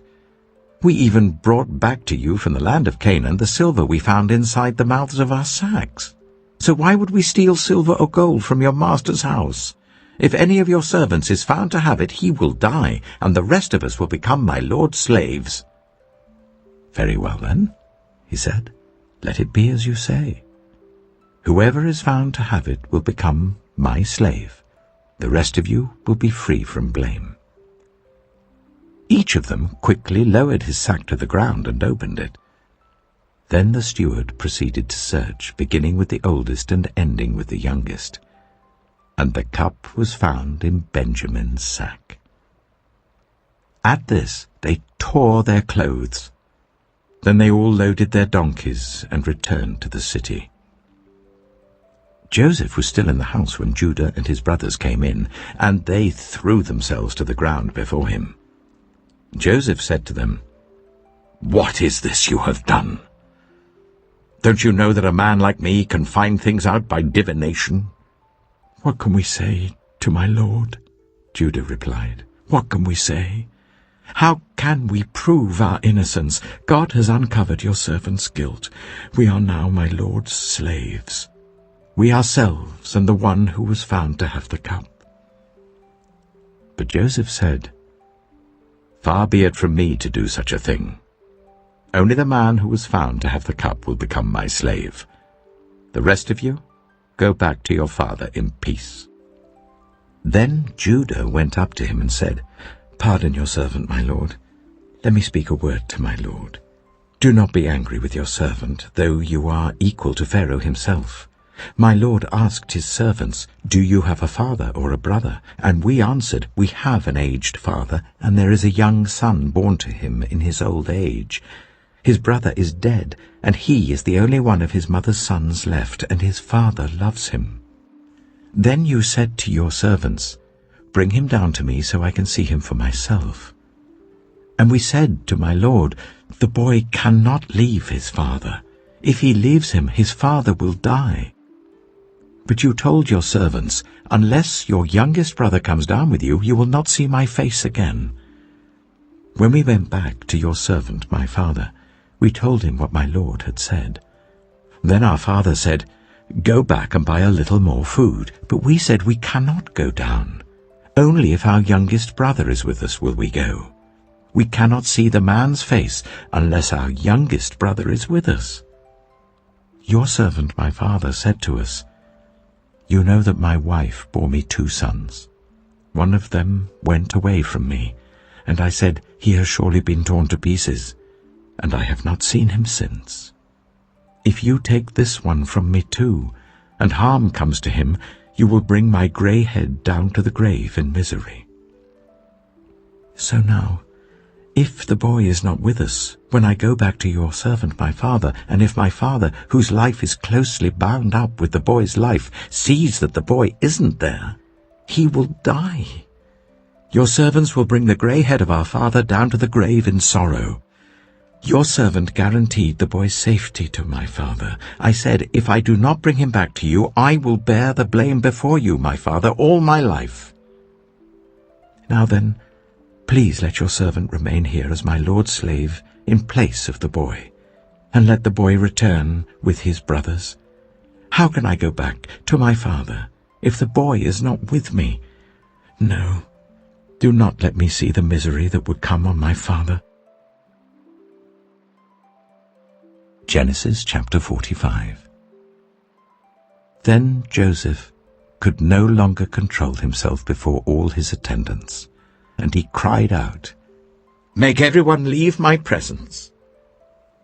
So there was no one with Joseph when he made himself known to his brothers. And he wept so loudly that the Egyptians heard him, and Pharaoh's household heard about it. Joseph said to his brothers, "I am Joseph. Is my father still living?" But his brothers were not able to answer him, because they were terrified at his presence. Then Joseph said to his brothers, "Come close to me." When they had done so, he said, "I am your brother Joseph, the one you sold into Egypt. And now do not be distressed, and do not be angry with yourselves for selling me here, because it was to save lives that God sent me ahead of you. For 2 years now there has been famine in the land, and for the next 5 years there will be no plowing and reaping. But God sent me ahead of you, to preserve for you a remnant on earth, and to save your lives by a great deliverance. So then it was not you who sent me here, but God. He made me father to Pharaoh, lord of his entire household and ruler of all Egypt. Now hurry back to my father, and say to him, 'This is what your son Joseph says. God has made me lord of all Egypt. Come down to me. Don't delay. You shall live in the region of Goshen and be near me, you, your children and grandchildren, your flocks and herds, and all you have. I will provide for you there, because 5 years of famine are still to come. Otherwise, you and your household and all who belong to you will become destitute. You can see for yourselves, and so can my brother Benjamin, that it is really I who am speaking to you. Tell my father about all the honor accorded me in Egypt and about everything you have seen, and bring my father down here quickly." Then he threw his arms around his brother Benjamin and wept, and Benjamin embraced him, weeping, and he kissed all his brothers and wept over them. Afterwards his brothers talked with him. When the news reached Pharaoh's palace that Joseph's brothers had come, Pharaoh and all his officials were pleased. Pharaoh said to Joseph, "Tell your brothers, do this. Load your animals and return to the land of Canaan, and bring your father and your families back to me. I will give you the best of the land of Egypt, and you can enjoy the fat of the land." You are also instructed to tell them, "Do this. Take some carts from Egypt for your children and your wives, and get your father and come. Never mind about your belongings, because the best of all Egypt will be yours." So the sons of Israel did this. Joseph gave them carts, as Pharaoh had commanded, and he also gave them provisions for their journey. To each of them he gave new clothing, but to Benjamin he gave 300 shekels of silver and 5 sets of clothes. And this is what he sent to his father: 10 donkeys loaded with the best things of Egypt, and 10 female donkeys loaded with grain and bread and other provisions for his journey. Then he sent his brothers away, and as they were leaving he said to them, "Don't quarrel on the way." So they went up out of Egypt and came to their father Jacob in the land of Canaan. They told him, "Joseph is still alive. In fact, he is ruler of all Egypt." Jacob was stunned. He did not believe them. But when they told him everything Joseph had said to them, and when he saw the carts Joseph had sent to carry him back, the spirit of their father Jacob revived. And Israel said, "I'm convinced. My son Joseph is still alive. I will go and see him before I die." Genesis chapter 46. So Israel set out with all that was his, and when he reached Beersheba, he offered sacrifices to the God of his father Isaac. And God spoke to Israel in a vision at night and said, "Jacob, Jacob." "Here I am," he replied. "I am God, the God of your father," he said. "Do not be afraid to go down to Egypt, for I will make you into a great nation there. I will go down to Egypt with you, and I will surely bring you back again, and Joseph's own hand will close your eyes." Then Jacob left Beersheba, and Israel's sons took their father Jacob and their children and their wives in the carts that Pharaoh had sent to transport him. So Jacob and all his offspring went to Egypt, taking with them their livestock and the possessions they had acquired in Canaan. Jacob brought with him to Egypt his sons and grandsons and his daughters and granddaughters, all his offspring. These are the names of the sons of Israel, Jacob and his descendants who went to Egypt. Reuben, the firstborn of Jacob. The sons of Reuben: Hanok, Palu, Hezron, and Carmi. The sons of Simeon: Jemuel, Jamin, Ohad, Jachin, Zohar, and Shaul, the son of a Canaanite woman. The sons of Levi: Gershon, Kohath, and Merari.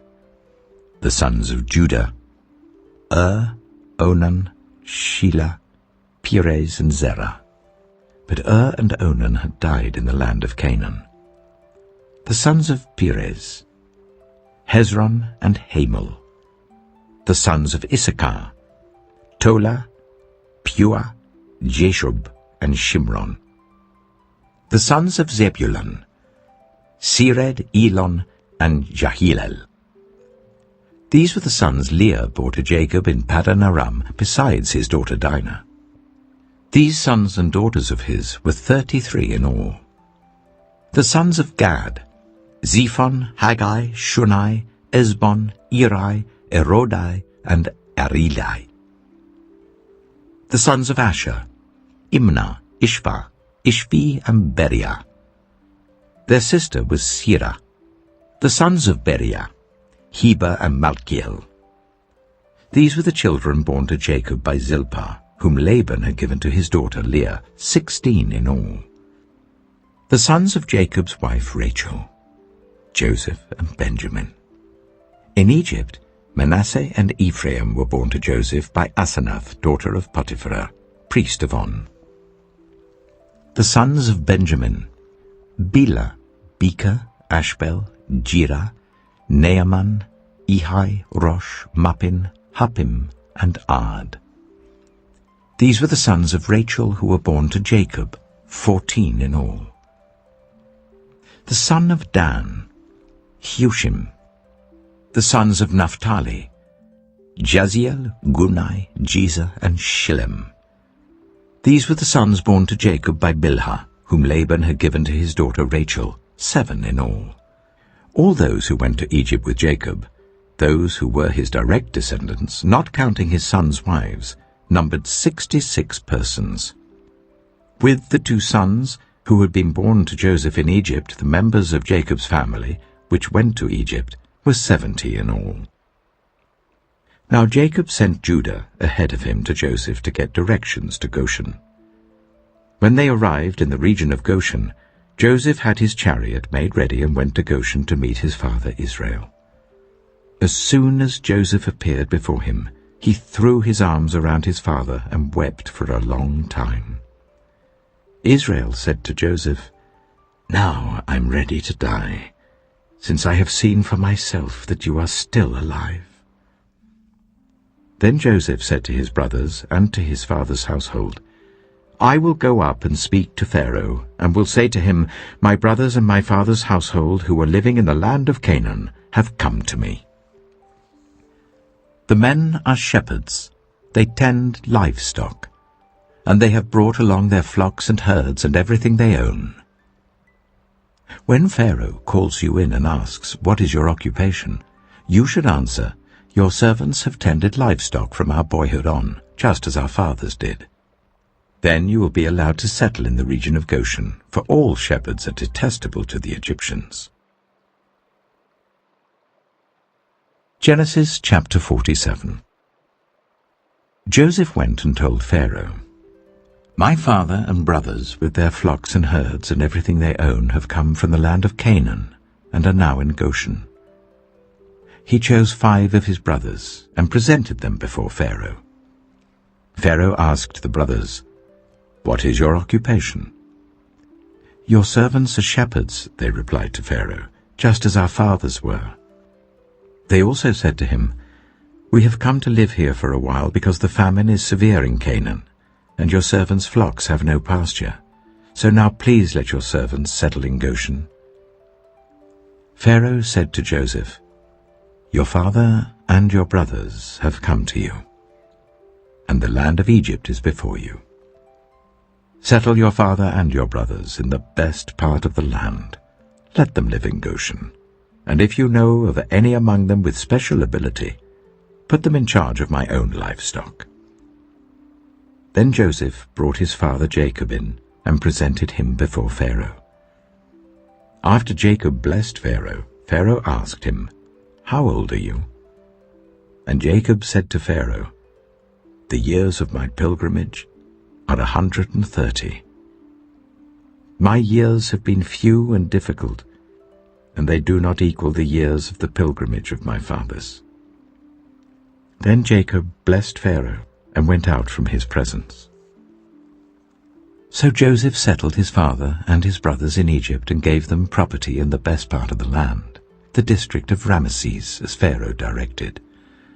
Joseph also provided his father and his brothers and all his father's household with food according to the number of their children. There was no food, however, in the whole region because the famine was severe. Both Egypt and Canaan wasted away because of the famine. Joseph collected all the money that was to be found in Egypt and Canaan in payment for the grain that they were buying, and he brought it to Pharaoh's palace. When the money of the people of Egypt and Canaan was gone, all Egypt came to Joseph and said, "Give us food. Why should we die before your eyes? Our money is all gone." "Then bring your livestock," said Joseph. "I will sell you food in exchange for your livestock, since your money is gone." So they brought their livestock to Joseph, and he gave them food in exchange for their horses, their sheep and goats, their cattle and donkeys. And he brought them through that year with food in exchange for all their livestock. When that year was over, they came to him the following year and said, "We cannot hide from our lord the fact that since our money is gone and our livestock belongs to you, there is nothing left for our lord except our bodies and our land.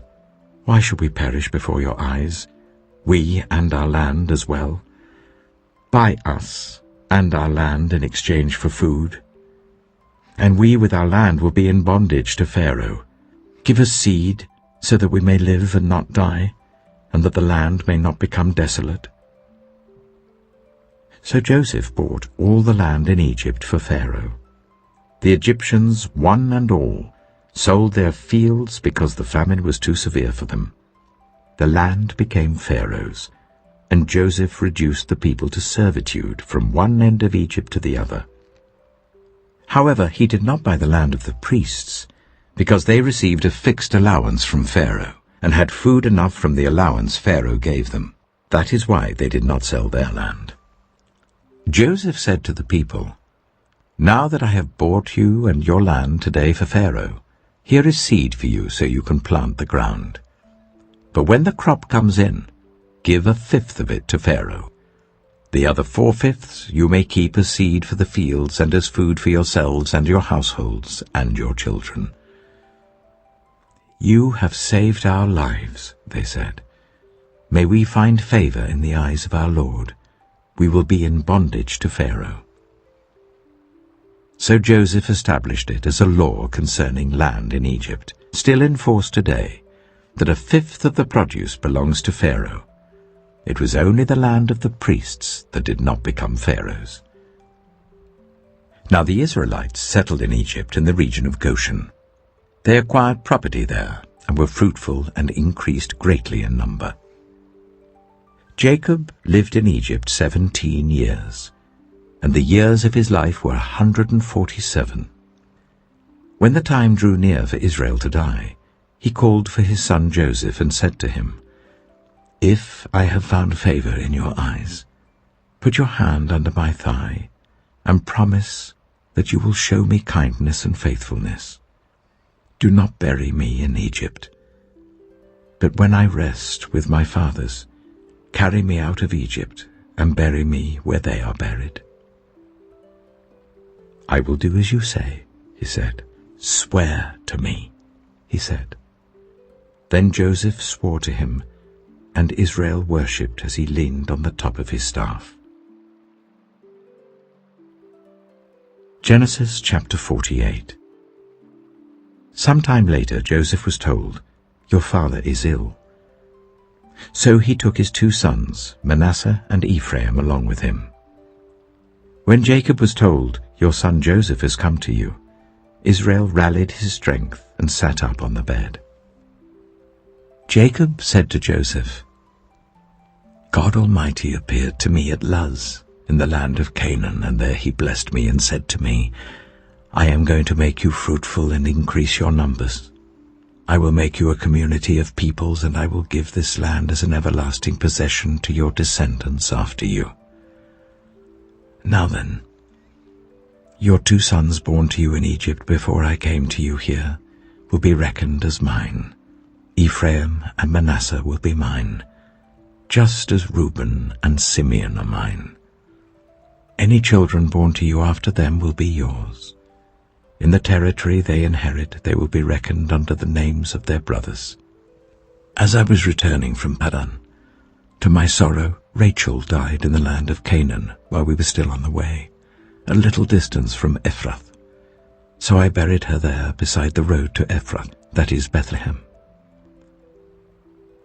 When Israel saw the sons of Joseph, he asked, "Who are these?" "They are the sons God has given me here," Joseph said to his father. Then Israel said, "Bring them to me so I may bless them."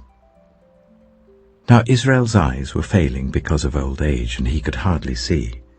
So Joseph brought his sons close to him, and his father kissed them and embraced them. Israel said to Joseph, "I never expected to see your face again, and now God has allowed me to see your children too."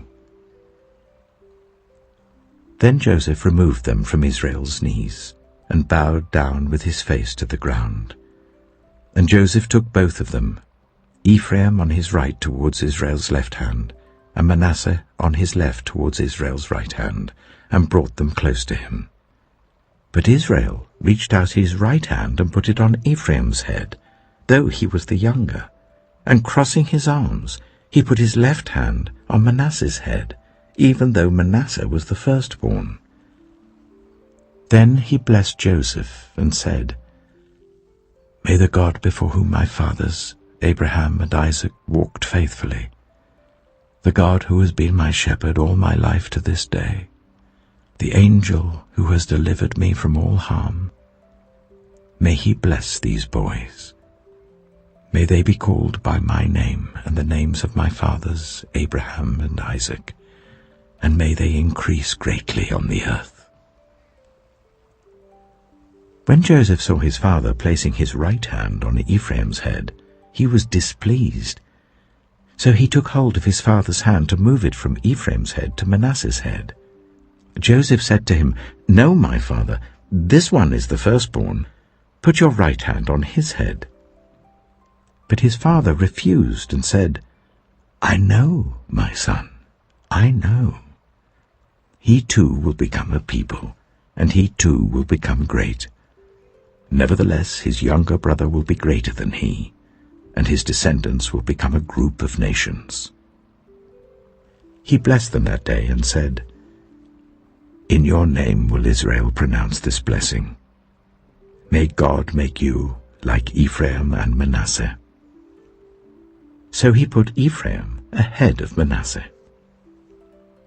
Then Israel said to Joseph, "I am about to die, but God will be with you and take you back to the land of your fathers. And to you I give one more ridge of land than to your brothers, the ridge I took from the Amorites with my sword and my bow." Genesis chapter 49. Then Jacob called for his sons and said, "Gather round so I can tell you what will happen to you in days to come. Assemble and listen, sons of Jacob. Listen to your father Israel. Reuben, you are my firstborn, my might, the first sign of my strength, excelling in honor, excelling in power. Turbulent as the waters, you will no longer excel. For you went up onto your father's bed, onto my couch, and defiled it." Simeon and Levi are brothers. Their swords are weapons of violence. Let me not enter their council, let me not join their assembly, for they have killed men in their anger, and hamstrung oxen as they pleased. Cursed be their anger, so fierce, and their fury so cruel. I will scatter them in Jacob and disperse them in Israel. Judah, your brothers will praise you. Your hand will be on the neck of your enemies. Your father's sons will bow down to you. You are a lion's cub, Judah. You return from the prey, my son. Like a lion he crouches and lies down like a lioness. Who dares to rouse him? The scepter will not depart from Judah, nor the ruler's staff from between his feet, until he to whom it belongs shall come, and the obedience of the nations shall be his. He will tether his donkey to a vine, his colt to the choicest branch. He will wash his garments in wine, his robes in the blood of grapes. His eyes will be darker than wine, his teeth whiter than milk. Zebulun will live by the seashore and become a haven for ships. His border will extend toward Sidon. Issachar is a scrawny donkey lying down among the sheepfolds. When he sees how good is his resting place and how pleasant is his land, he will bend his shoulder to the burden and submit to forced labor. Dan will provide justice for his people as one of the tribes of Israel. Dan will be a snake by the roadside, a viper along the path that bites the horse's heels so that its rider tumbles backward. I look for your deliverance, Lord. Gad will be attacked by a band of raiders, but he will attack them at their heels. Asher's food will be rich. He will provide delicacies fit for a king. Naphtali is a doe set free that bears beautiful fawns. Joseph is a fruitful vine near a spring, whose branches climb over a wall. With bitterness archers attacked him, they shot at him with hostility. But his bow remained steady, his strong arm stayed supple, because of the hand of the mighty one of Jacob, because of the shepherd, the rock of Israel, because of your father's God who helps you, because of the Almighty who blesses you with blessings of the skies above, blessings of the deep springs below, blessings of the breast and womb. Your father's blessings are greater than the blessings of the ancient mountains, than the bounty of the age-old hills. Let all these rest on the head of Joseph, on the brow of the prince among his brothers. Benjamin is a ravenous wolf. In the morning he devours the prey, in the evening he divides the plunder. All these are the 12 tribes of Israel, and this is what their father said to them when he blessed them, giving each the blessing appropriate to him. Then he gave them these instructions. I am about to be gathered to my people. Bury me with my fathers in the cave in the field of Ephron the Hittite, the cave in the field of Machpelah, near Mamre in Canaan, which Abraham bought along with the field as a burial place from Ephron the Hittite, There Abraham and his wife Sarah were buried. There Isaac and his wife Rebekah were buried. And there I buried Leah. The field and the cave in it were bought from the Hittites." When Jacob had finished giving instructions to his sons, he drew his feet up into the bed, breathed his last, and was gathered to his people. Genesis chapter 50. Joseph threw himself on his father and wept over him and kissed him. Then Joseph directed the physicians in his service to embalm his father Israel. So the physicians embalmed him, taking a full 40 days, for that was the time required for embalming, and the Egyptians mourned for him 70 days. When the days of mourning had passed, Joseph said to Pharaoh's court, "If I have found favor in your eyes, speak to Pharaoh for me. Tell him, my father made me swear an oath and said, 'I am about to die. Bury me in the tomb I dug for myself in the land of Canaan.' Now let me go up and bury my father. Then I will return." Pharaoh said, "Go up and bury your father, as he made you swear to do." So Joseph went up to bury his father. All Pharaoh's officials accompanied him, the dignitaries of his court and all the dignitaries of Egypt, besides all members of Joseph's household and his brothers and those belonging to his father's household. Only their children and their flocks and herds were left in Goshen. Chariots and horsemen also went up with him. It was a very large company. When they reached the threshing floor of Atad, near the Jordan, they lamented loudly and bitterly, and there Joseph observed a 7-day period of mourning for his father. When the Canaanites who lived there saw the mourning at the threshing floor of Atad, they said, "The Egyptians are holding a solemn ceremony of mourning." That is why that place near the Jordan is called Abel Mizraim. So Jacob's sons did as he had commanded them. They carried him to the land of Canaan and buried him in the cave of the field of Machpelah near Mamre, which Abraham had bought along with the field as a burial place from Ephron the Hittite.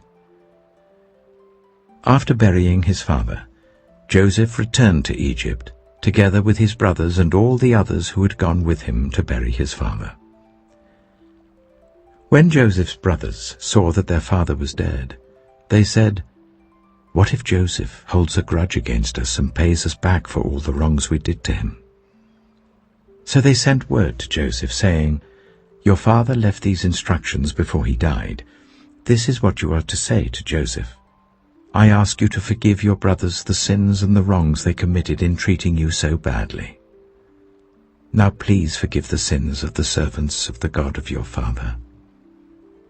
When their message came to him, Joseph wept. His brothers then came and threw themselves down before him. "We are your slaves," they said. But Joseph said to them, "Don't be afraid. Am I in the place of God? You intended to harm me, but God intended it for good, to accomplish what is now being done, the saving of many lives. So then don't be afraid. I will provide for you and your children." And he reassured them and spoke kindly to them. Joseph stayed in Egypt, along with all his father's family. He lived 110 years and saw the 3rd generation of Ephraim's children. Also the children of Machir, son of Manasseh, were placed at birth on Joseph's knees. Then Joseph said to his brothers, "I am about to die, but God will surely come to your aid and take you up out of this land, to the land he promised on oath to Abraham, Isaac, and Jacob." And Joseph made the Israelites swear an oath and said, "God will surely come to your aid, and then you must carry my bones up from this place." So Joseph died at the age of 110. and after they embalmed him, he was placed in a coffin in Egypt.